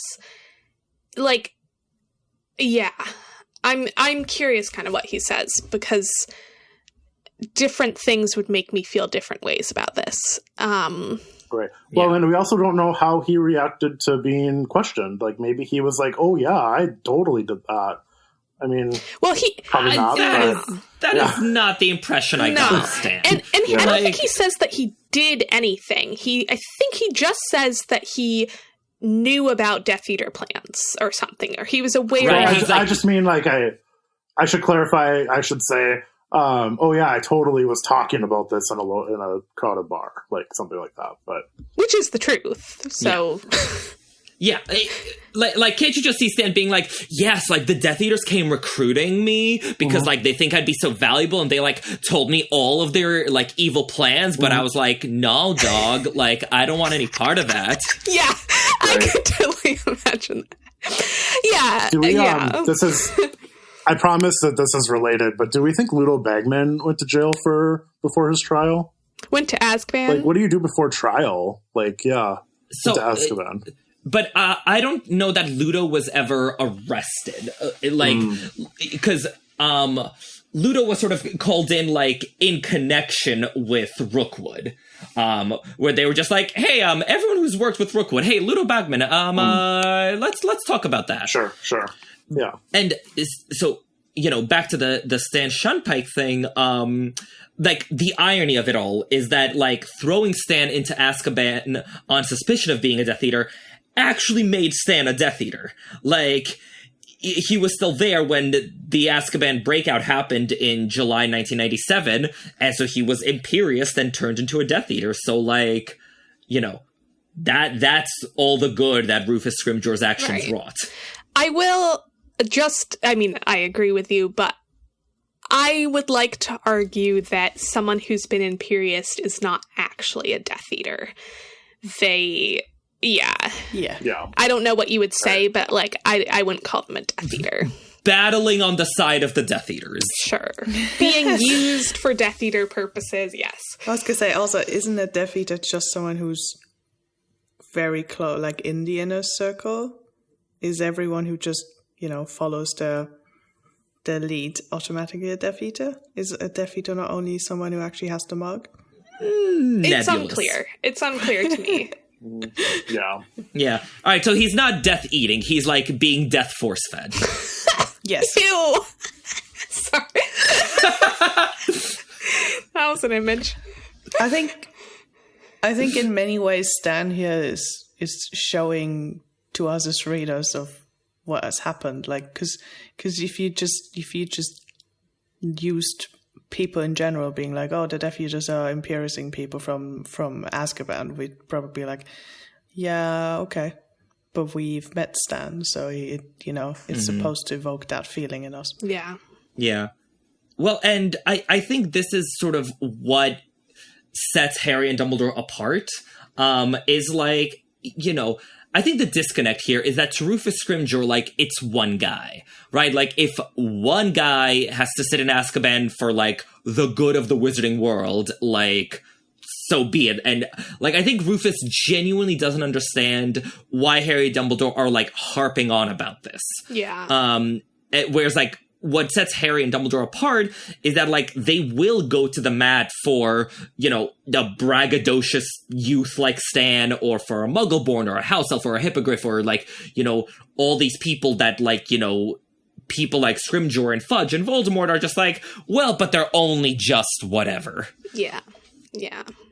Do we think is that part because of when you are the minister, you have to look after a whole, you know, country of people, where so it is potentially quite easy to lose oversight of the plight of one person?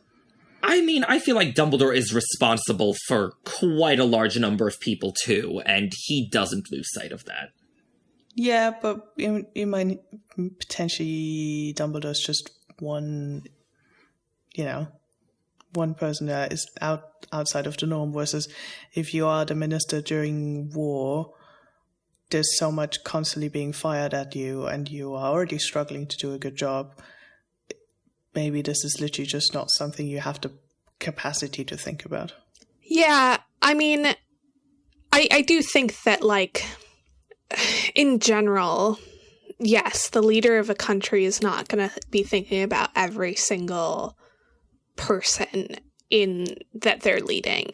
So I think that that's fair to a certain extent, but I think what's interesting is that Dumbledore really fights for Stan, and that Scrimgeour, going back to him not being a very good politician, like, he kind of wants or needs Dumbledore on his side, and he kind of decides, well, it's more important that I look good by people thinking I caught one Death Eater than that I show Dumbledore that I, like, I'm taking his concerns seriously. I don't know, like, it's an interesting move that, like, sure, if this all happened, like, and it was all just like, okay, magical law enforcement caught this guy, I'm not really paying that much attention because I have bigger things on my plate, and nobody brings it to his attention, I'd be like, yeah, of course he doesn't really think about Stan because, like, nobody's brought this to his attention. But, like,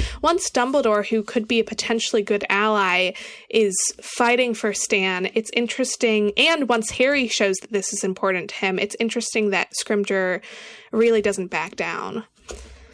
Yeah, yeah, that's a good point. That was actually the next thing I wanted to bring up, which is, like, why does Scrimgeour double down on this?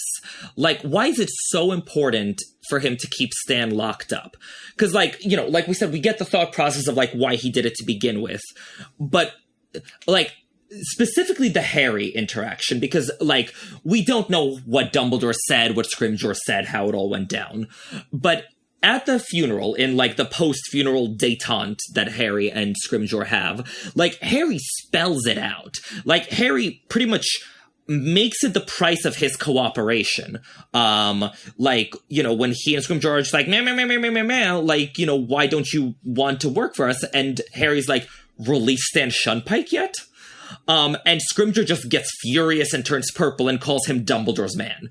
And, like, this is so perplexing to me, because, like, if the price of Harry's cooperation, which Scrimgeour really, really, really wants, is releasing Stan Shunpike, like, what's it to him? Right.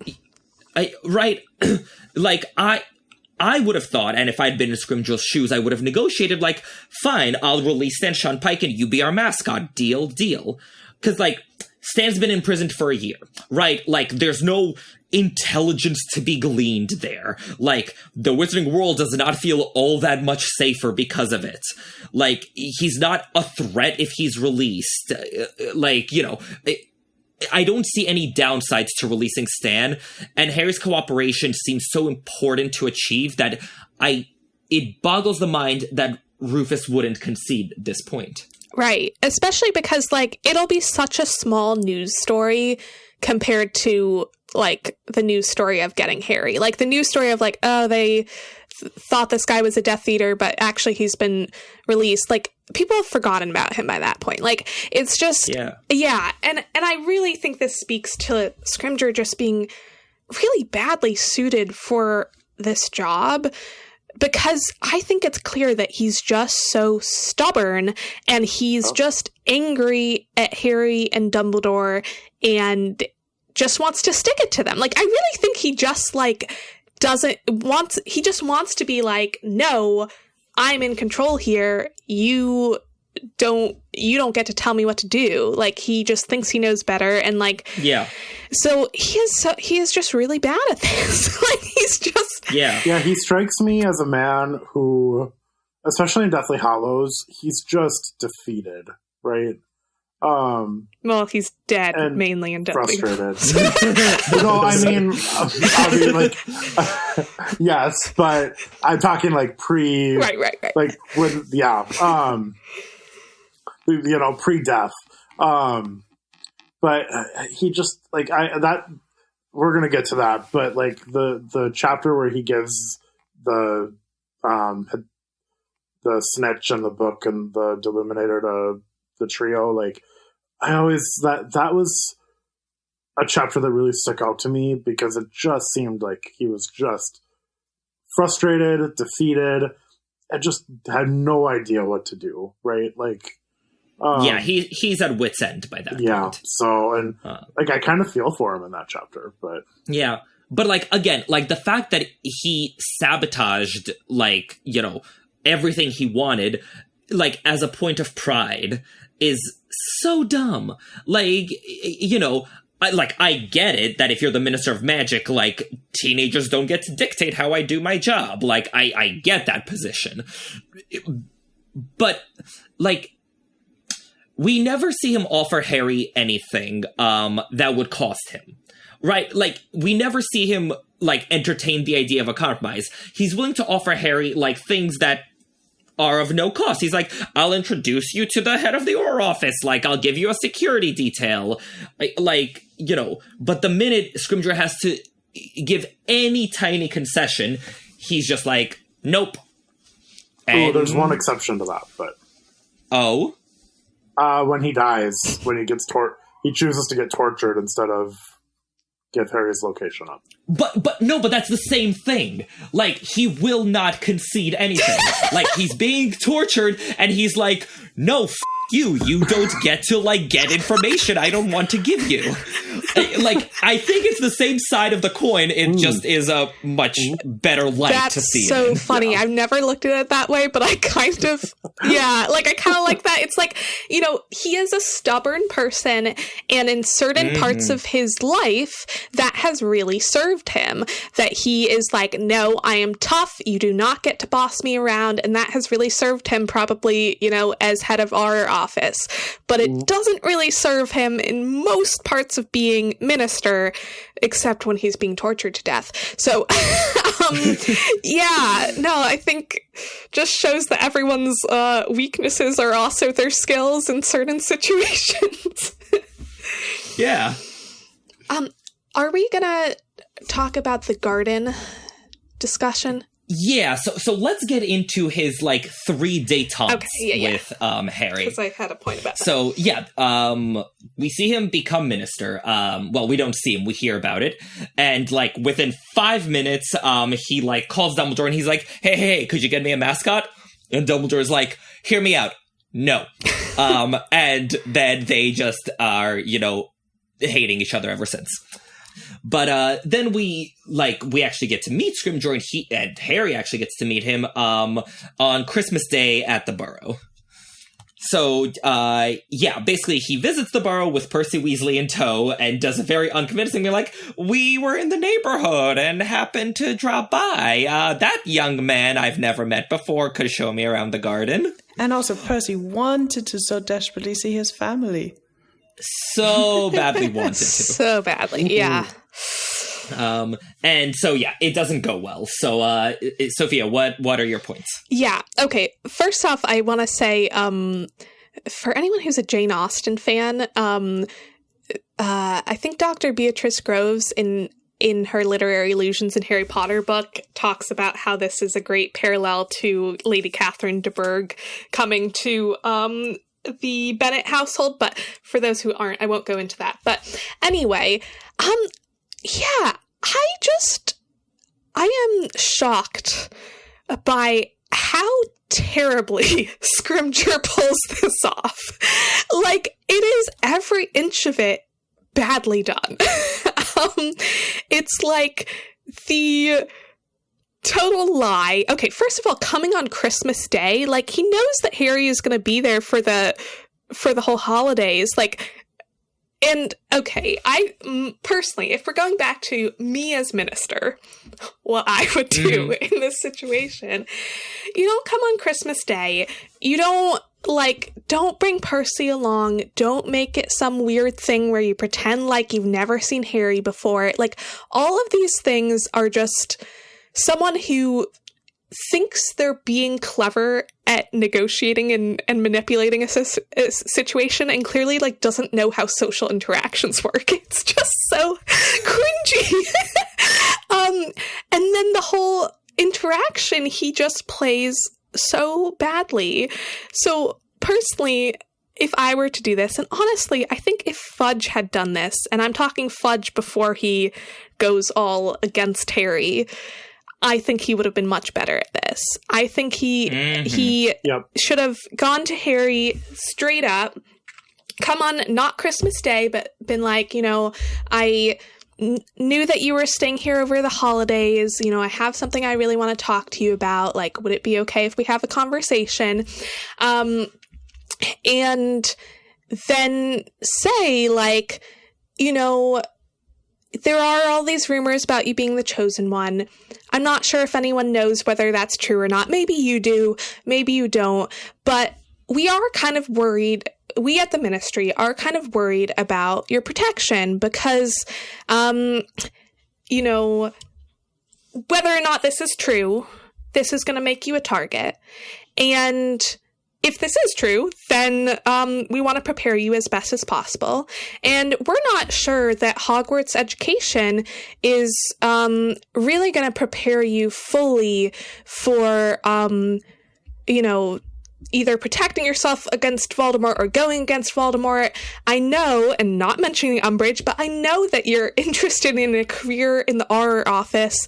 And we would really love to have you, I used to work in the Auror office. We would really love to have you come visit the Auror office every so often, maybe on your weekends, and work with some of our Aurors and learn some new skills, and just get a sense of who in the ministry could help you with this.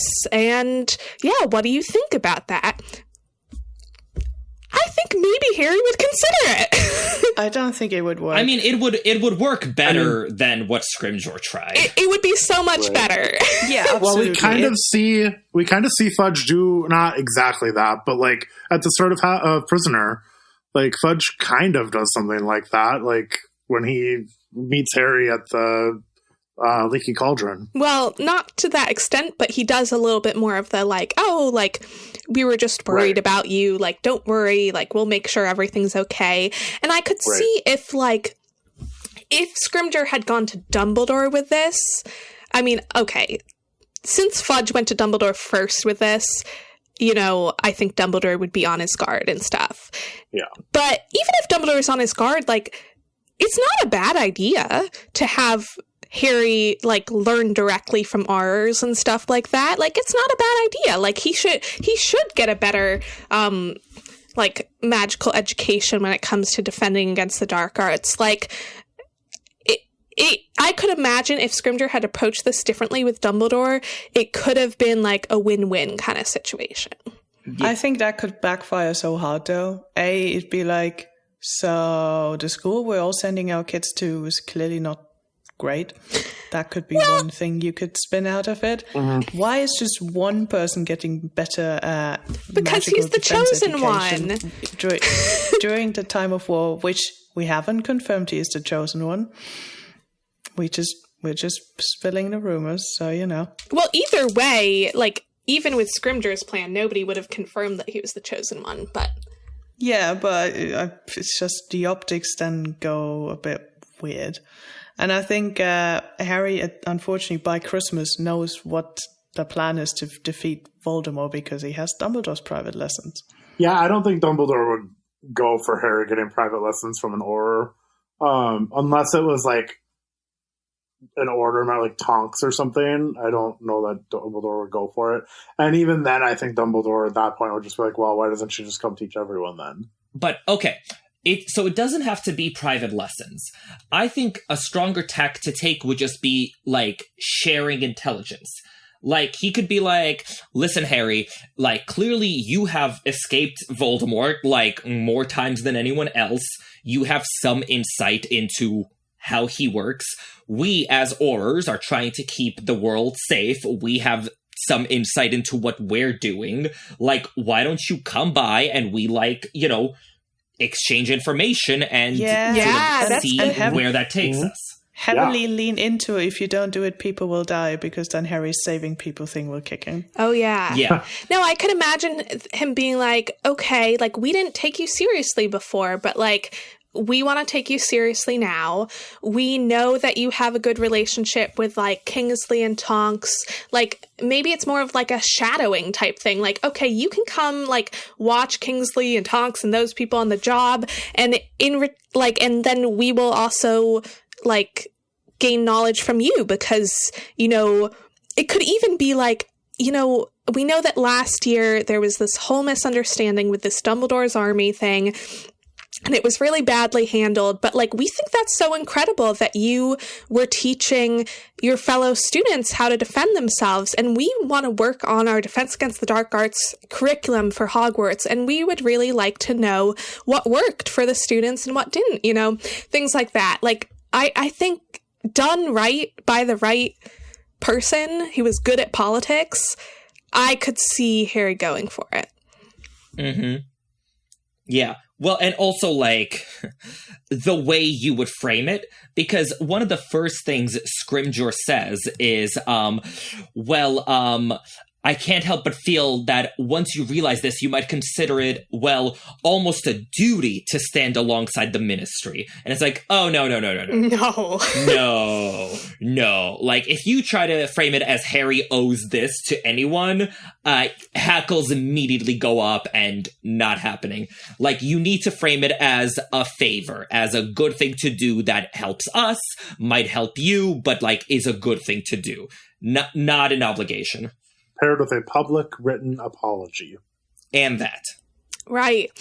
Yeah, no, I think that, like, he needs to also offer some sort of reparations for how Harry was treated in the past, and be like, we know that you were treated really badly in the past, and we want to make it clear to everyone that we're on your side now. And, like, that, you know, we want to, like, show that we, you know, trust you, and that, you know, like, I don't know, like, and therefore we're going to do this public apology, and we want the public to know how instrumental you have been to the fight against Voldemort already, and how we are working with you to be even better at fighting Voldemort in the future. Like, I think he could spin it, and it could convince Harry. Yeah, and like you said earlier, don't treat people like they're stupid.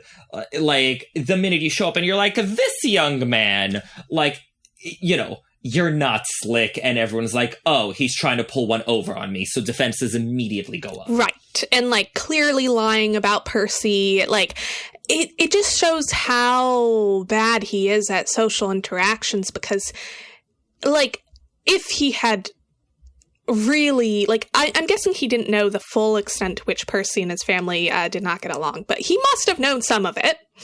But that also seems like a thing you would ask about and find out, like... Yeah, you would ask about, you'd be like, I've noticed that Percy and his dad never talk to each other in the Ministry, and that everyone is always talking about how they don't get along, or, like, you know, it's just clearly not someone surely with a... Fudge knew.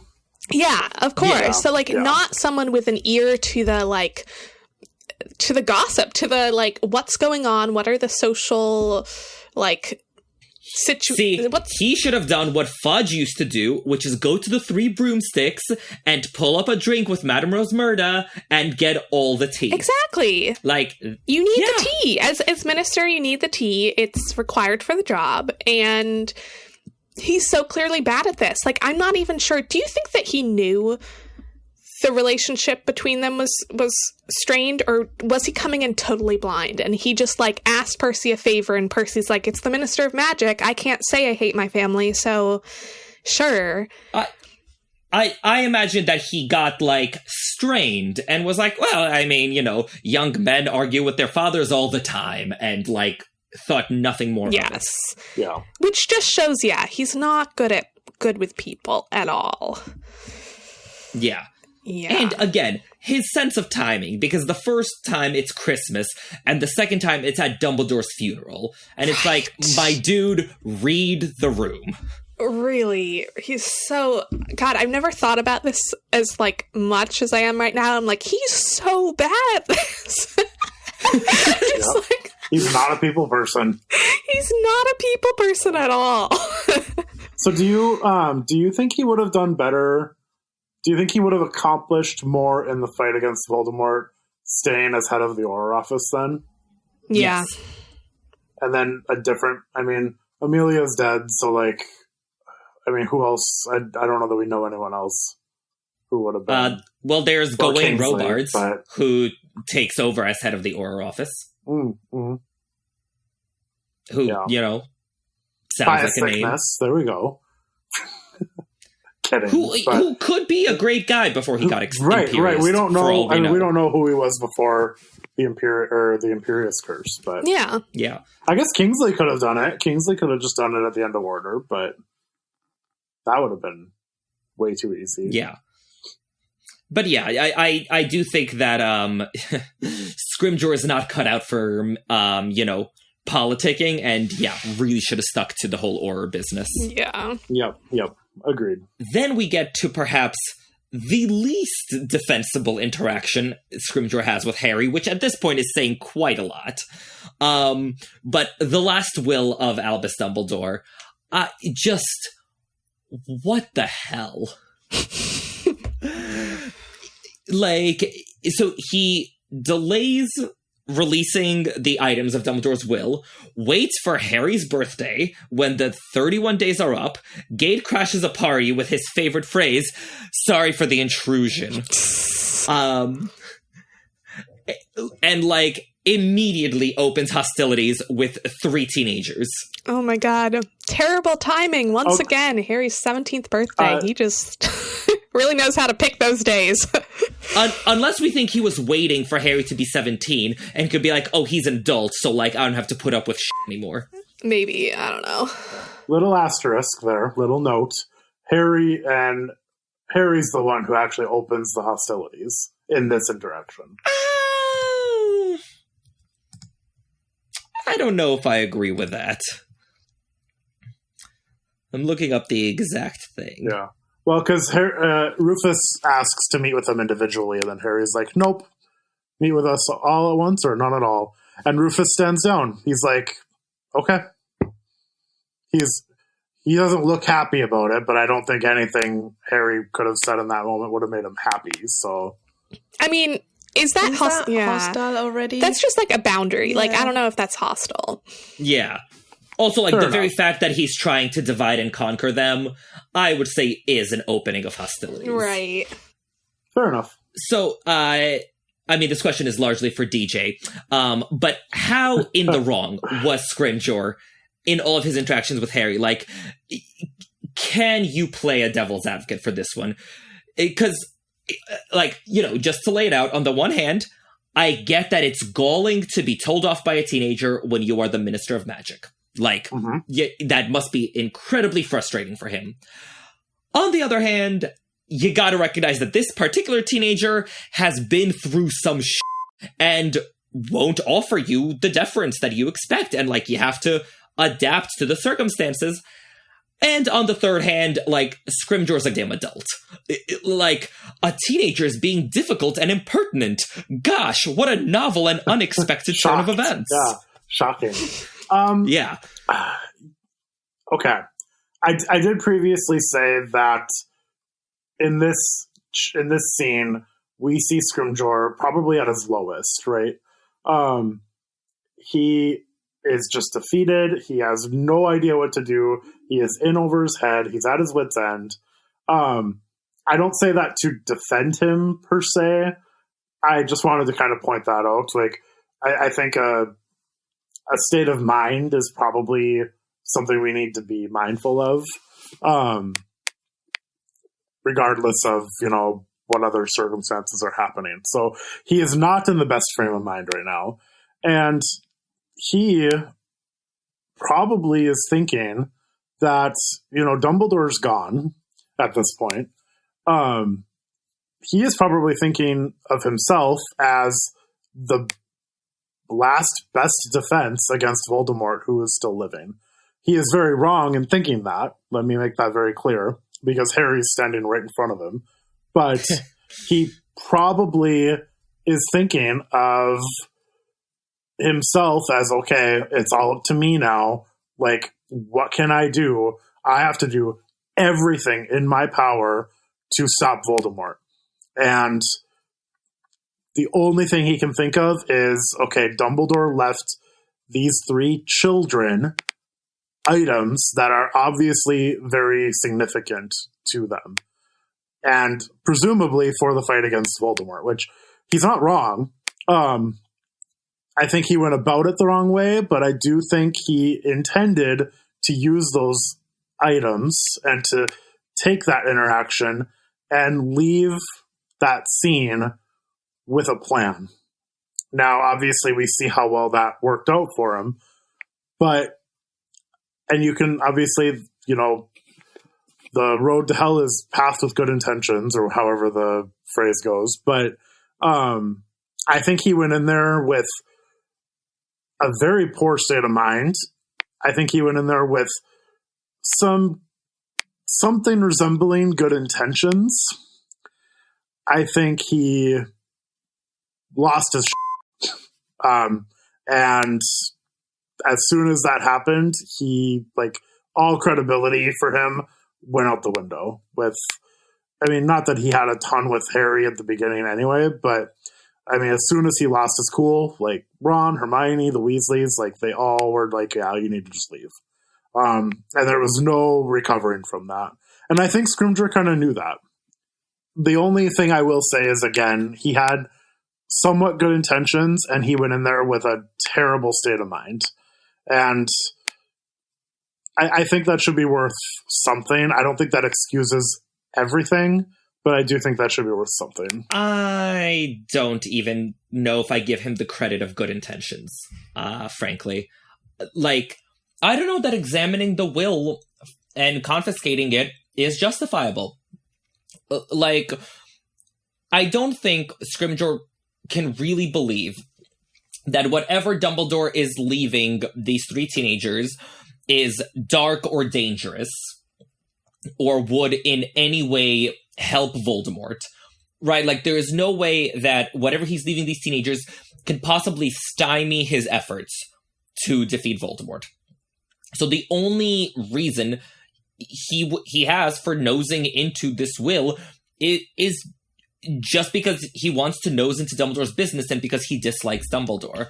I don't think you can claim that this is part of the war effort. So yeah, I sort of think the basic premise is he's at fault even before he starts acting out with Harry and Ron and Hermione. I guess my one defense of Scrimgeour would be that, and we see this with other adults during this book too, and within the context of the book, you're like, oh, this is so frustrating of all these people. But when you think about it, when you take a step back, you're like, yeah, this is crazy that Dumbledore is entrusting his entire plan to 3 teenagers who are just barely 17 and of age. And we see that with other people who we trust, like Lupin and McGonagall and Mrs. Weasley, who are you don't really think that Dumbledore didn't want you to tell any real competent adult about any of these plans, do you? So, those people trust Dumbledore. So they're okay, Harry says that's what he wants, so I guess we'll do it. But Scrimgeour doesn't have any reason to trust Dumbledore. So Scrimgeour is like, Dumbledore, sure, he's a genius. He has a plan. But he's going about it in an insane way. He's entrusting it to 3 random teenagers. So I can see some argument for Scrimgeour being like, oh my god, like, what on earth is Dumbledore thinking? If he has a plan, if these objects are going to help these 3 teenagers defeat Voldemort, then I should know about it. Like, I should be part of this because I'm the one supposed to be running the country and defeating Voldemort. And that, like, I could see him being so frustrated by how dumb it is for Dumbledore to only trust these 3 teenagers. And he knows they aren't going to tell him what these objects are for. So he's like, okay, gotta figure it out myself. No, I'm sorry. I don't think that's a defensible position. I think even if Dumbledore has some harebrained scheme to have 3 teenagers defeat Voldemort, it's clearly not something that Scrimgeour is A, gonna understand, or B, be able to implement. Like, but he doesn't know that. How would he know that? Well, because if it was something Scrimgeour could do, then he'd be doing it. Like, but he's probably thinking, okay, like, I offended Dumbledore in the past because I'm not very good at, like, dealing with people, and, like, Dumbledore already didn't trust the Ministry ever since the whole Fudge debacle, and, like, yeah, he's not gonna tell me what this plan is. He's decided for some crazy reason that he is trusting these teenagers with it. But, like, that doesn't mean I need to trust these teenagers with it. Like, if I can figure out what it is that Dumbledore wants from them, then I can do it myself. Because he doesn't have any ideas of what to do. I mean, I think Scrimgeour is trying to do his job. I agree with you. I don't think what else is he supposed to do? Like, the alternative is he does nothing, right? Or, I mean, he does the things that he's already tried, locks up people who maybe should not be sent to Azkaban. Yeah, I don't necessarily disagree with you, Irvin, but I also, so. Like, I think the way he acts in this interaction is really, not very defensible in any way.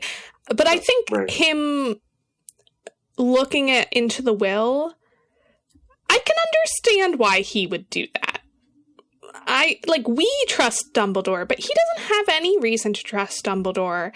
And it's a crazy thing to do. Like, objectively, if you don't know Dumbledore and don't know, like, about the Horcruxes and don't know about the fact that Harry actually is the chosen one or any of that, if all you know is that Dumbledore, this, like, smart but known to be eccentric old man who's really, like, getting up in years and is a bit senile maybe, like, people have suggested that, who is, getting on your back about some random kid in Azkaban and therefore won't work with you, just seems to be stubborn, just seems to not trust you, like, maybe he's paranoid, like, I don't know, like, all of these different things that he might believe about Dumbledore going into that, he might be like, I should look into this, because it's kind of crazy. Also, how do we know testaments get verified?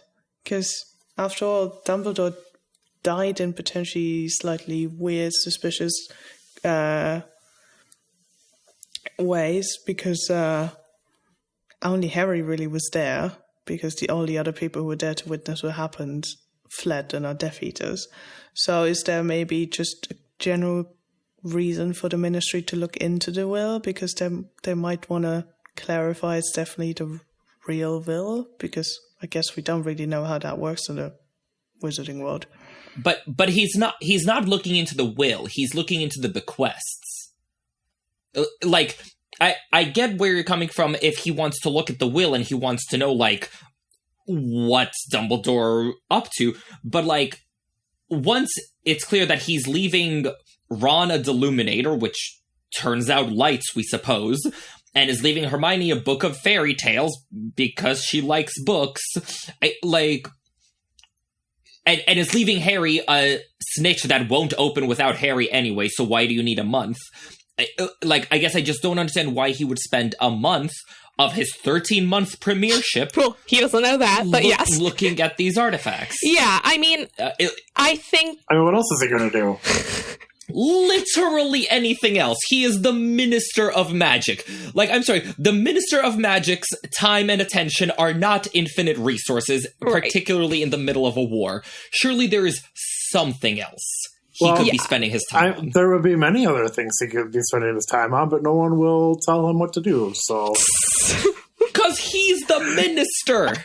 I am not defending him spending all of his time on this because it's dumb to do that, but I don't think it's unreasonable that he spent some of his time on this, because he's going to look at those bequests and he's going to say, that can't be the reason that Dumbledore is giving those objects to these 3 teenagers. It just can't be. And he's right. He's not dumb. He knows that there must be something else. He knows it must have to do with Voldemort. And so he's like, well, Dumbledore didn't trust me with this, but maybe I can figure out what he's trying to communicate to these teenagers. And I'm guessing he spent most of his time with the, book of fairy tales, hoping that something was, in the runes or whatever. I don't know, but I think... But it's also illegal. He is only allowed to confiscate those objects if he is reasonably certain they are dark or dangerous. Yes. And you're right. I think we can agree he's not reasonably certain of that fact.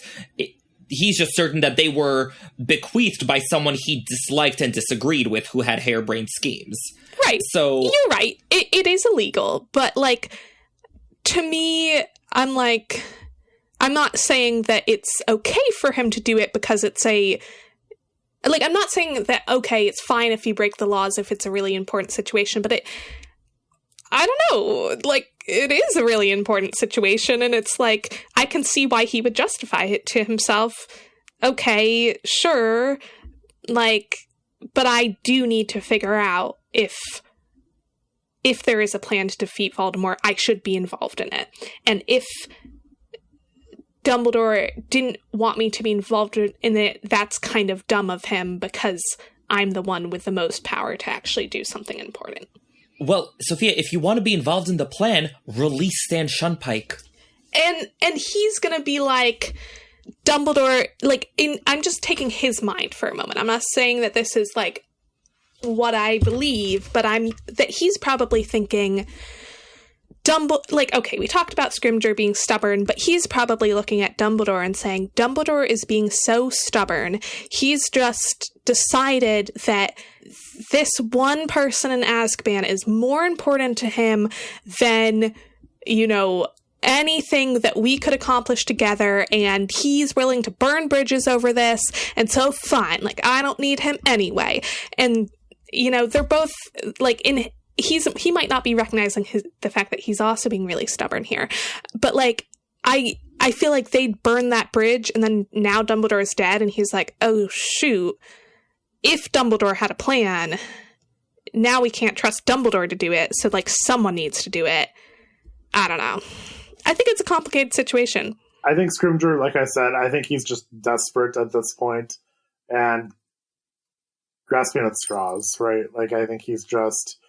I need to find something. I need to find some sort of a signal to point me in the right direction of what to do here. Also, I do want to. I just want to ask, why did they not tell Scrimgeour now about Pious sickness? Arthur was. I mean, even if it wasn't Harry, Arthur was there. Molly was there. I know Lupin and Tonks ran away, but I think there were a few other people there. Did no one bother telling Scrimgeour, hey, by the way, you're head of magical law enforcement under the Imperius Curse. You might want to check that out. Listen, if you show up barking orders and burning holes into people's t-shirts, I don't know that I would, tell you what I know either. Yeah, it's just another proof of, like, if Scrimgeour was better at, like, dealing with people, they would be more likely to want to offer him information. Because I agree that, like, should they give him that information? They probably should. Absolutely. Like, you know, they absolutely should, but it's like, he hasn't shown himself to be welcoming to their input, you know? Mm-hmm. So here's a question I shouldn't ask. But I'm going to ask it anyway. Do we think Fudge would have done a better job had he not been sacked than Scrimgeour? Like, because honestly, yes. I kind of think so too, and because I mean, I think we needed a people person in there, and I think Fudge, for all of his faults, I think Fudge would have at some point apologized to Harry. I really do. Yes. He doesn't have a reason to because he's not Minister of Magic anymore. But like, we don't really get. I would have loved to have seen one more Harry and Fudge interaction.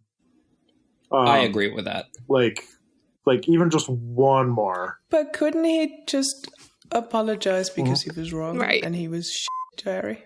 Yeah. Like, did he really need a bigger reason for that? I mean, he could. But... Yeah. I would have loved to see it. Like, maybe he did after Harry joined the Ministry, but Aww. I mean, I don't know that I believe that he did, but like, I'd like to think he did. You know what I mean? Like, yeah. But also, Fudge has worked with Dumbledore for years, right? And not always in an adversarial relationship. I think they actually had a quite decent relationship the first few years. So I feel like after the whole, you know, Order of the Phoenix brouhaha was over, it, like, if Dumbledore told him, like, here's what we're doing, I feel like Fudge sort of would take that under advisement. I think if Dumbledore was like, hey, you shouldn't throw Stan Shunpike into jail, Fudge would be like, I mean, I think I should, but if you care that much, fine. I think that if the Order of the Phoenix incidents had never happened, I think that Fudge would probably do better at this than Scrimgeour, but I can't really see him coming back from the Order of the Phoenix stuff, both in terms of public opinion and relationship with Dumbledore. And like, you know, Dumbledore says, people find it easier to forgive other people for being wrong than for being right. And I think Fudge would have some difficulty, like, getting past the fact that Dumbledore and Harry were right all along, and like, I think he would have trouble having the same sort of relationship with them as before. Like, if he had, like, okay, going back to your fan fiction, I think if he had just decided to stay with Dumbledore from end of book 4, I think he could have done a better job, but I'm not sure after Order of the Phoenix. Yeah.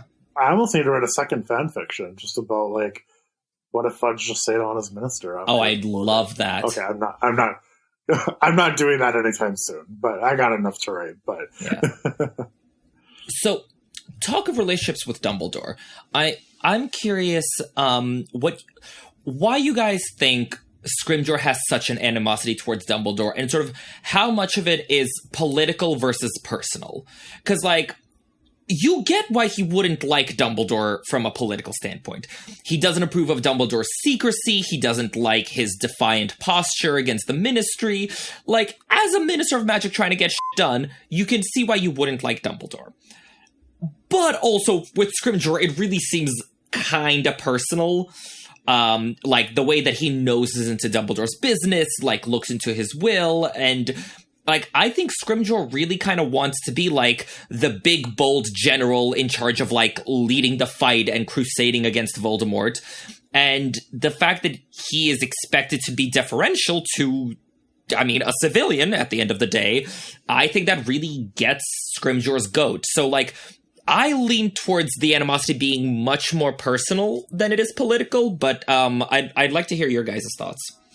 I could see the two going hand in hand. Like... it must be frustrating. Okay, yeah, if we think about, like, civilians, that, like, he's been in charge of the Auror office, now he's head of the Ministry, like, And meanwhile, like, Dumbledore has been going behind the scenes creating his own army, like, of people to fight Voldemort, being like, well, I don't care about, like, what you all are doing. I've created my own thing. And that even after the Ministry is on his side, it's not like he's like, oh, well, this is everything we've learned as Order of the Phoenix, and, like, this is, like, I'll have my Order of the Phoenix people help with Ministry stuff. Or, like, it's not like they then come hand in hand. And I think that, like, Scrimgeour feels, it's, like, political, but I think it feels personal of, like, oh, he thinks that he's better than us. Like, he thinks that he can do this better than I can. He thinks that, like, he doesn't have to answer to anyone, that he can just, you know, command his own, like, some of the people in the Order of the Phoenix, he might not know this, but some of the people in the Order of the Phoenix are his own Aurors. And it's like, oh, so he's been commanding them what to do? Like, you know, I could see it being personal because of the political. Okay, so you think political led to personal and not the other way around? Yeah, I mean, I think a combination. I think also, like, you know, we know that he has a short temper and that he doesn't like people telling him no. And that those are things that come up in a political context with his conversation with Dumbledore, but then lead him to personally disliking Dumbledore because he associates them with Dumbledore. He's like, oh, this is someone who, like, doesn't respect my authority. This is someone who, like, yeah, doesn't understand the importance of what I'm doing, who, like, thinks he can do this better than I can. Like, you know, that I would imagine that it came from the political. Okay. Oreo, DJ, your 2 cents? I agree. I genuinely wonder, I mean, I agree as well, but I also wonder that because of Dumbledore's more lenient stance when it comes to, you know, the trials that we've seen in his memories, is he maybe genuinely not very liked by Aurors because they maybe see him as a bit of a person that, you know, almost ruins their work because, like, well, we've caught this guy, now this one is saying we shouldn't use Dementors and Azkaban and all of that stuff. So maybe there's almost a bit of a negative leaning going into this relationship. Yeah. All that pesky due process he insists on. Yeah. Yeah, I could see that. Yeah, and I really wonder what their relationship was like did they know each other before he became minister? I mean, Dumbledore he seems to have a good idea of, like, Scrimgeour's strengths and weaknesses at the start of Half-Blood, so, I mean, they had to have, like, Dumbledore had to have known Scrimgeour, like, a little bit before.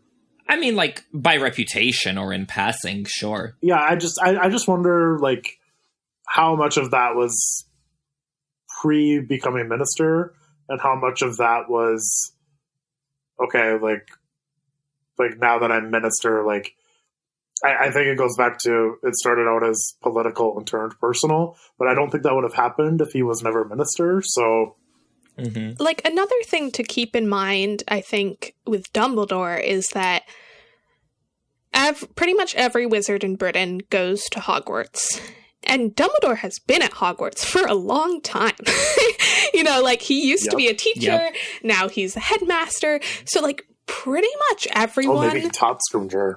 I think it's most likely he did. It's most likely he did. So if we think about, like, pretty much any adult in the wizarding world, like, Dumbledore knows them personally. Like, it's not just, knows of them in passing because of their reputation in the Ministry. It's like, oh, no, he knew them when they were, like, a snotty 12-year-old. So it's like, he knows everyone. So pretty much everyone he's going to have personal relationships with on top of his other his other professional relationships. So we don't have any idea what that looked like. But yeah, there is always the possibility with pretty much most adults in the wizarding world that they had a personal relationship with Dumbledore that is going into whatever opinions they have of him.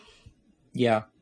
I honestly, like, big picture, this is one of my favorite things about Scrimgeour and sort of what he brings to the story is that I feel like in Half-Blood Prince, he makes the Ministry a third faction in the, like, Dumbledore versus Voldemort war. And it's really only under his regime that that's the case, because, like, up till Order of the Phoenix, the Ministry is very firmly on Dumbledore's side, opposed to Voldemort.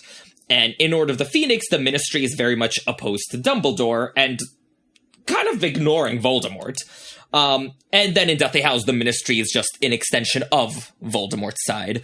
But in Half-Blood Prince and the start of Book 7, the Ministry is firmly opposed to both Dumbledore and Voldemort. And there's no, like, enemy of my enemy thing going on. It's literally just three completely distinct factions all working against each other. And that makes it so much more compelling than just, like, you know, one good side, one bad side. So, like, I think Scrimgeour enriches the story so much because he doesn't like Dumbledore and doesn't get along with him. Yeah. That's why he's one of my favorites. I still probably prefer Fudge, but yes, I think Scrimgeour does a lot for the story. So let's talk about his death. So when the Ministry falls to the Death Eaters in August 1st, 1997, Scrimgeour is killed, and the reports are that he died under torture, refusing to reveal where Harry was. And I loved this moment to bits, like from the very first time I read it, because I think it's sort of one of the most pure distillations of Joe's philosophy that the world isn't split into good people and Death Eaters. Yes. That's very easy to say, and yeah, it usually comes in the guise of, like, you know, sometimes really bad people aren't Death Eaters, but, like, here we see it in the fact that, like, here's someone who seems bad and, like, we hate his guts and he's opposed to us and everything, but he still does a good thing and he still could be good deep down, and it's a very noble end for a very ignoble character. Yeah. I really love this part too, and for all of the reasons you said. Yeah. Mm-hmm. I think Scrimgeour could have had a redemption arc, honestly. I mean, I don't know that we see him enough to really, like, actually justify, like, to actually warrant that, but there's this one moment alone is why I like Scrimgeour so much, and I think he is very redeemable. Like, somebody like an Umbridge, I really would have a hard time taking her through a redemption arc. Never. DJ, you have your fanfiction assignment. Go forth. Well, never is a word that I don't like to use. It's not in my vocabulary. Impossible is not something I use very often. So I'm not saying that it's completely outside the realm of possibility for Umbridge to be redeemed, but I think there's something there for Scrimgeour. I really do. Yeah, and I think that when we spoke to this earlier, but I mean, Umbridge aside, like, I'd say Umbridge is a sadist, so that makes it a little harder to redeem. But, like, I would say with Scrimgeour, it's more like he's in the wrong role for him. Like, and we see that in this end, that, like, this is what he was made for, is standing up to torture by Lord Voldemort and not revealing secrets. Like, this is what he was made for, what he's spent his whole life, you know, what his skills are best for, and that we've only seen him in a role that is not the role that he should be in. And it's not a good fit. Yeah, it's not a good fit. So I think definitely... Yeah, where's HR? Yeah, it speaks to, like like Mad-Eye Moody. Like, Mad-Eye Moody is the kind of person who would die under questioning to save Harry, but Mad-Eye Moody would make a terrible minister of magic. So, like, constant vigilance. Yeah. So, like, I think that with Mad-Eye Moody, we have other reasons to like him and stuff, but like Scrimgeour, we might have developed other reasons to like him if we'd met him in a different capacity. Yep. The irony is we probably don't have enough reasons to like Mad-Eye Moody, considering we mostly know Bumpton. I was going to say, we don't know Mad-Eye Moody. Yeah. I actually, like, this is another soapbox moment, and I won't spend too long on this, but we don't know Mad-Eye Moody at all. And the few times we actually see real Mad-Eye Moody, he gets his ass kicked by Bellatrix, and then he dies by Voldemort. So, like, I don't think he's all that powerful, but anyway. Okay. Wow. I mean, he is like Shots a fired. retired, or like, you know, he's not at his prime, let's just say. That's true. That is true. Oh, we do see him lose to Barty Crouch and Wormtail, too. Wow. Wow, yeah. Stick a pin in that. We're going to have you back for a Mad-Eye Moody episode. We don't know enough about him to have a whole episode on him. I think we do. DJ, we're entering our 4th hour of a Scrimgeour episode.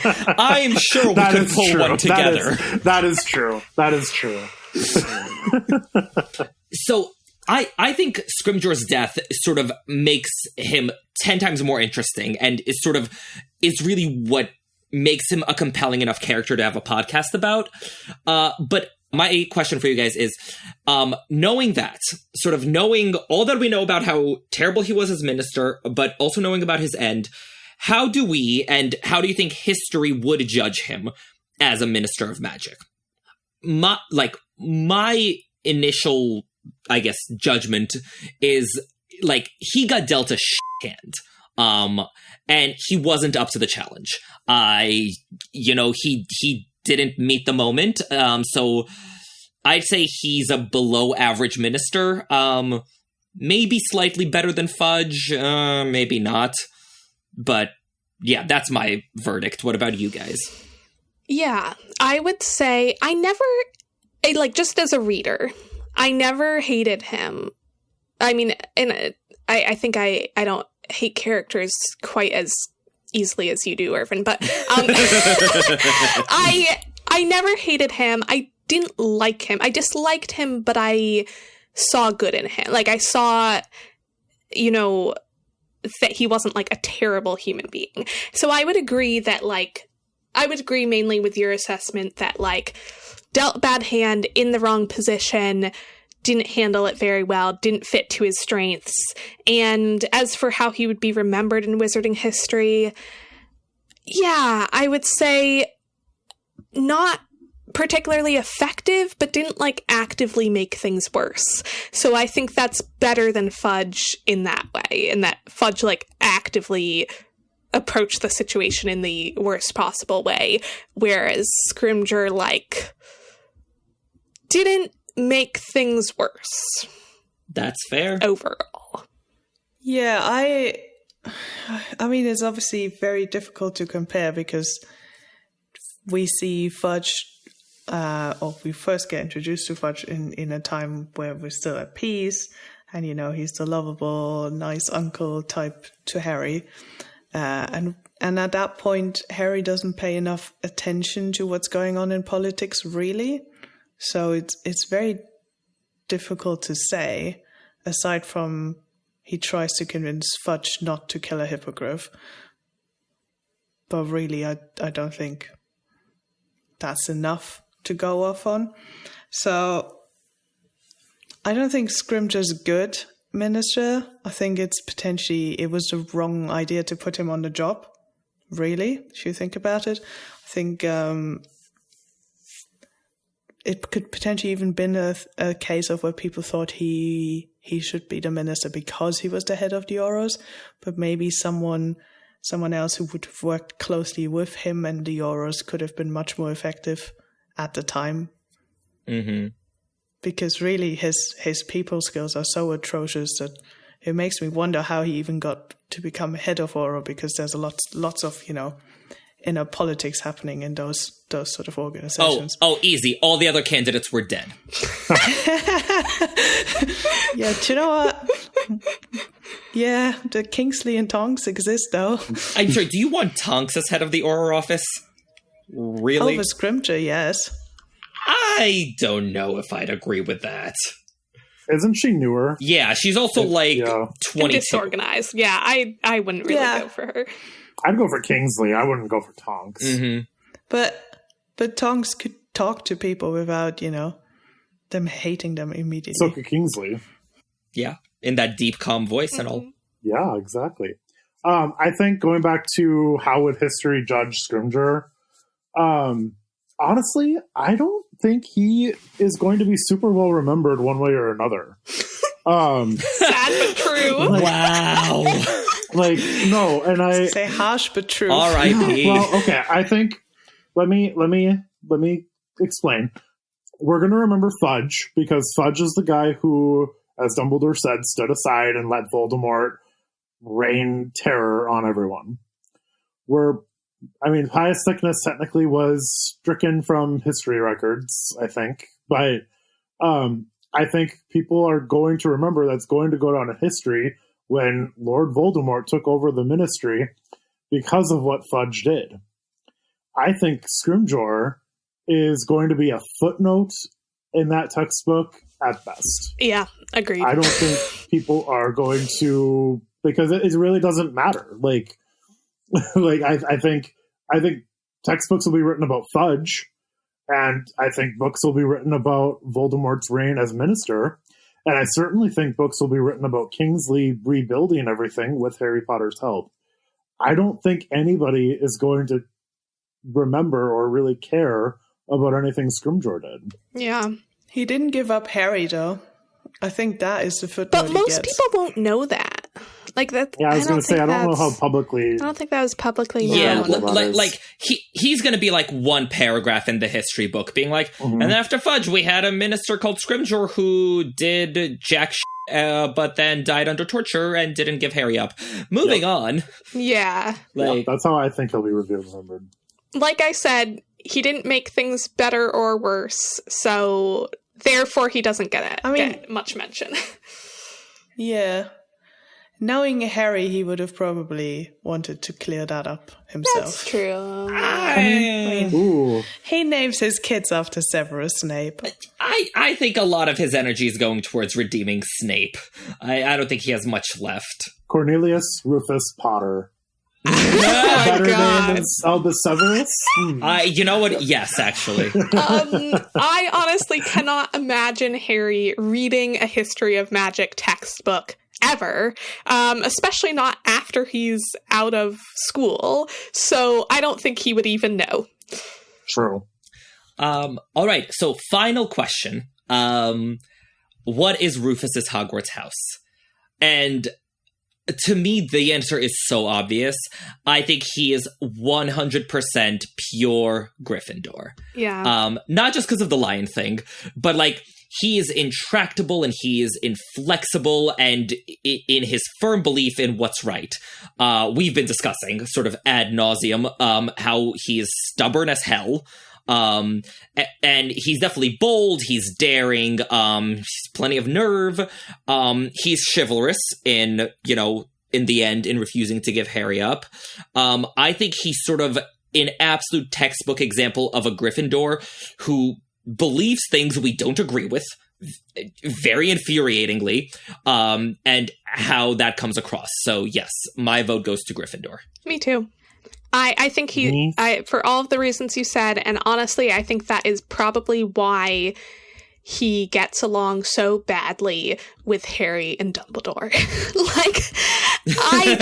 Too many Gryffindors, too much lion energy. It is. And going back to what you were saying earlier of what we're being shown with him being described as a lion, I think he is a certain type of Gryffindor that is less focused on the I think Harry and Dumbledore are the Gryffindors who are very focused on these things are unfair and therefore we're going to fight for those. And he's more focused on okay, big picture.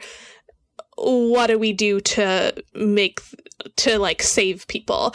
And so they just they go head to head and they're both too much Gryffindors to be willing to back down and to be willing to be maybe it would be strategic to do things differently, that's not part of any, like, okay, it's part of Dumbledore's vocabulary. It's definitely not part of Harry or Scrimgeour's vocabulary. I think they are both too stubborn.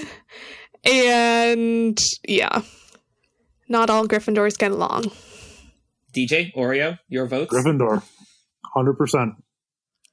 Yeah, I'll accept him in my house. I think if I had to pick a second one, I'd probably pick Slytherin, but I like Gryffindor a lot more. So, Yeah. Alrighty. So that's Rufus Scrimgeour. 3 hours later. I was going to say, I remember when we planned this in, Irvin was skeptical that we could do this. Yeah, I was like, and maybe we'll just talk about the other ministers if there's lots of time left over. Yeah, and then you invited me onto the episode, and I mean, I'm so sorry. We wouldn't have it any other way. Yeah. And now, let's turn over to the pub's jukebox because we have a perfect song for tonight. It is called Ode to Scrimgeour by I Speak Tree. So give that a listen. Let me tell you, yeah, I know what it's like. Old Cornelius Fudge didn't do it right. I learned to trust my friends and no one else, especially not the guards of those Azkaban cells. Azkaban cells.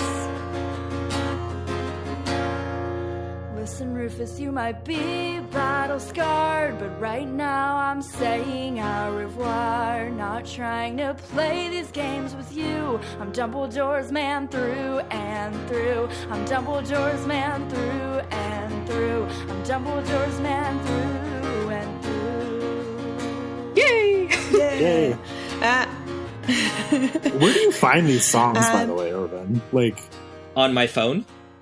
well, I just like, is there like a Twitter page I'm not following or something to? Yes. There is WZRD podcast, run by my friend Bess, who just like interviews Wizard Rockers and plays Wizard Rock, kind of like a legit radio station. Yeah. But also this is like 15 years of going to concerts and buying CDs and listening to them. Mm-hmm. So like, I'm hoping that the podcast can sort of serve as like an intro. Yeah. And actually on the day this episode comes out, I am throwing a Wizard Rock concert and dancing up a storm, with my Dancing Death Eaters.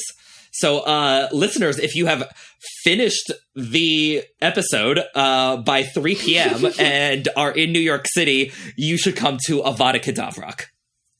And Sophia, you should also come. Okay. Oh, I love that name. Thank you. I'm very proud of it. Wow. Dancing Death Eaters of Avada Kedavra. Right. I'm your biggest fanboy, Irvin. I love that. I love that for you, and I love that for me. And you, unlike our listeners, have advance notice, so come to New York City on November 9th. Flight booked. Yes. Well, DJ, you might be a fan of Irvin, but we are all fans of you. So thank you so much for visiting us today, again, in the Three Broomsticks. You must have really liked our drinks. I should clarify, I'm a fan of all of you, not just Irvin. But thank you for having me again, inviting me back for a second episode. So 2 in a row, too. Well, are they going to be posted twice in a row, I'm assuming? Yeah, they're back to back, 46 and 47. Yep. Yeah.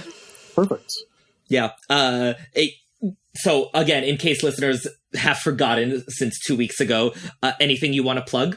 Yeah, so I am an author myself. I wrote my first book. It's called Tobias. It is book 1 of Arcane Rebellion. It's available on Amazon. There's a link to it in there. Perfect. I copied from last doc. Oh, excellent. And I will put a link to my fan fiction too. No Parting of the Ways, which is on fanfiction.net. That still exists? Sorry. Yeah. Wow. You get shady when it's 2 a.m. for you. Yeah. I honestly, I realize I'm writing a fanfic.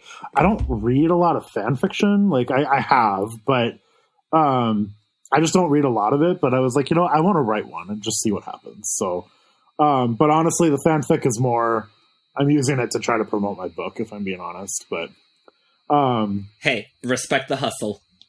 Yeah. So yeah, exactly. And book 2 is coming early next year. Audiobook is coming next year. Big things are happening. So, well, listeners, check that out. And in the meantime, we want to give another huge thanks to Carolina Oberlander, who bought us this round of drinks at the Three Broomsticks. So thank you so much. Yay! Thank you. Yay! Thank you. Listeners, if you want to buy us the next round, head on over to patreon.com/3broomsticks with the numeral 3 to sign up. And also, if you like what you're hearing, you can help us out by rating and reviewing us wherever you listen to podcasts. It's a big help. And if you like our show, tell your friends. Word of mouth is still a big help, and we always appreciate it. And in the meantime, if you want to find us on social media, you can find us on Twitter, Instagram, Facebook, and occasionally TikTok. We keep getting kicked off. Our assorted handles and our email address can be found in the episode description or on our website. That website is threebroomstickspod.com with the 3 spelled out. There you will find links to the essays we mentioned. You can submit a topic like DJ has. You can let us know your thoughts in the comments like DJ has. Really, DJ, you are a model listener of this podcast. Yeah. You should all strive to be more like DJ. Mm-hmm. I like it. And the next time we meet at the Three Broomsticks, we'll be discussing... The next Minister of Magic! No? Fine. No. Chapter 5 of Goblet of Fire, Weasley's Wizard Wheezes. I'm Oreo. I'm Sophia. And I'm Irvin. Thank you for listening. We'll see you next time at the Three Broomsticks. Cheers! Give me big old buckets of butterbeer. Give me big old barrels of butterbeer. Give me the drink I love so dear. And another round for my friend right here. Give me big old buckets of butterbeer. Give me big old barrels of butterbeer. Give me the drink I love so dear. And another round for my friend right here. Of the sweet old butterbeer. This episode of The Three Broomsticks was edited by Patrick Musilek. The theme song was written and performed by The Faithful Sidekicks. Make sure to check them out at thefaithfulsidekicks.com.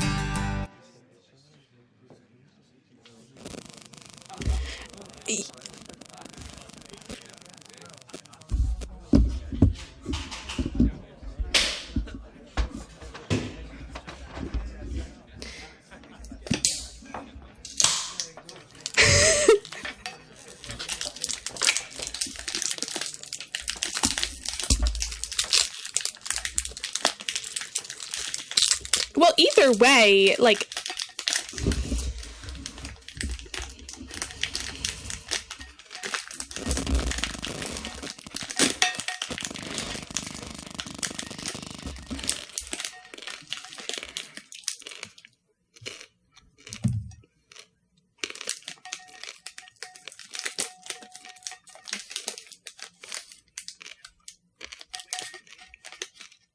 Nicely done, team! 3 hours on Scrimgeour!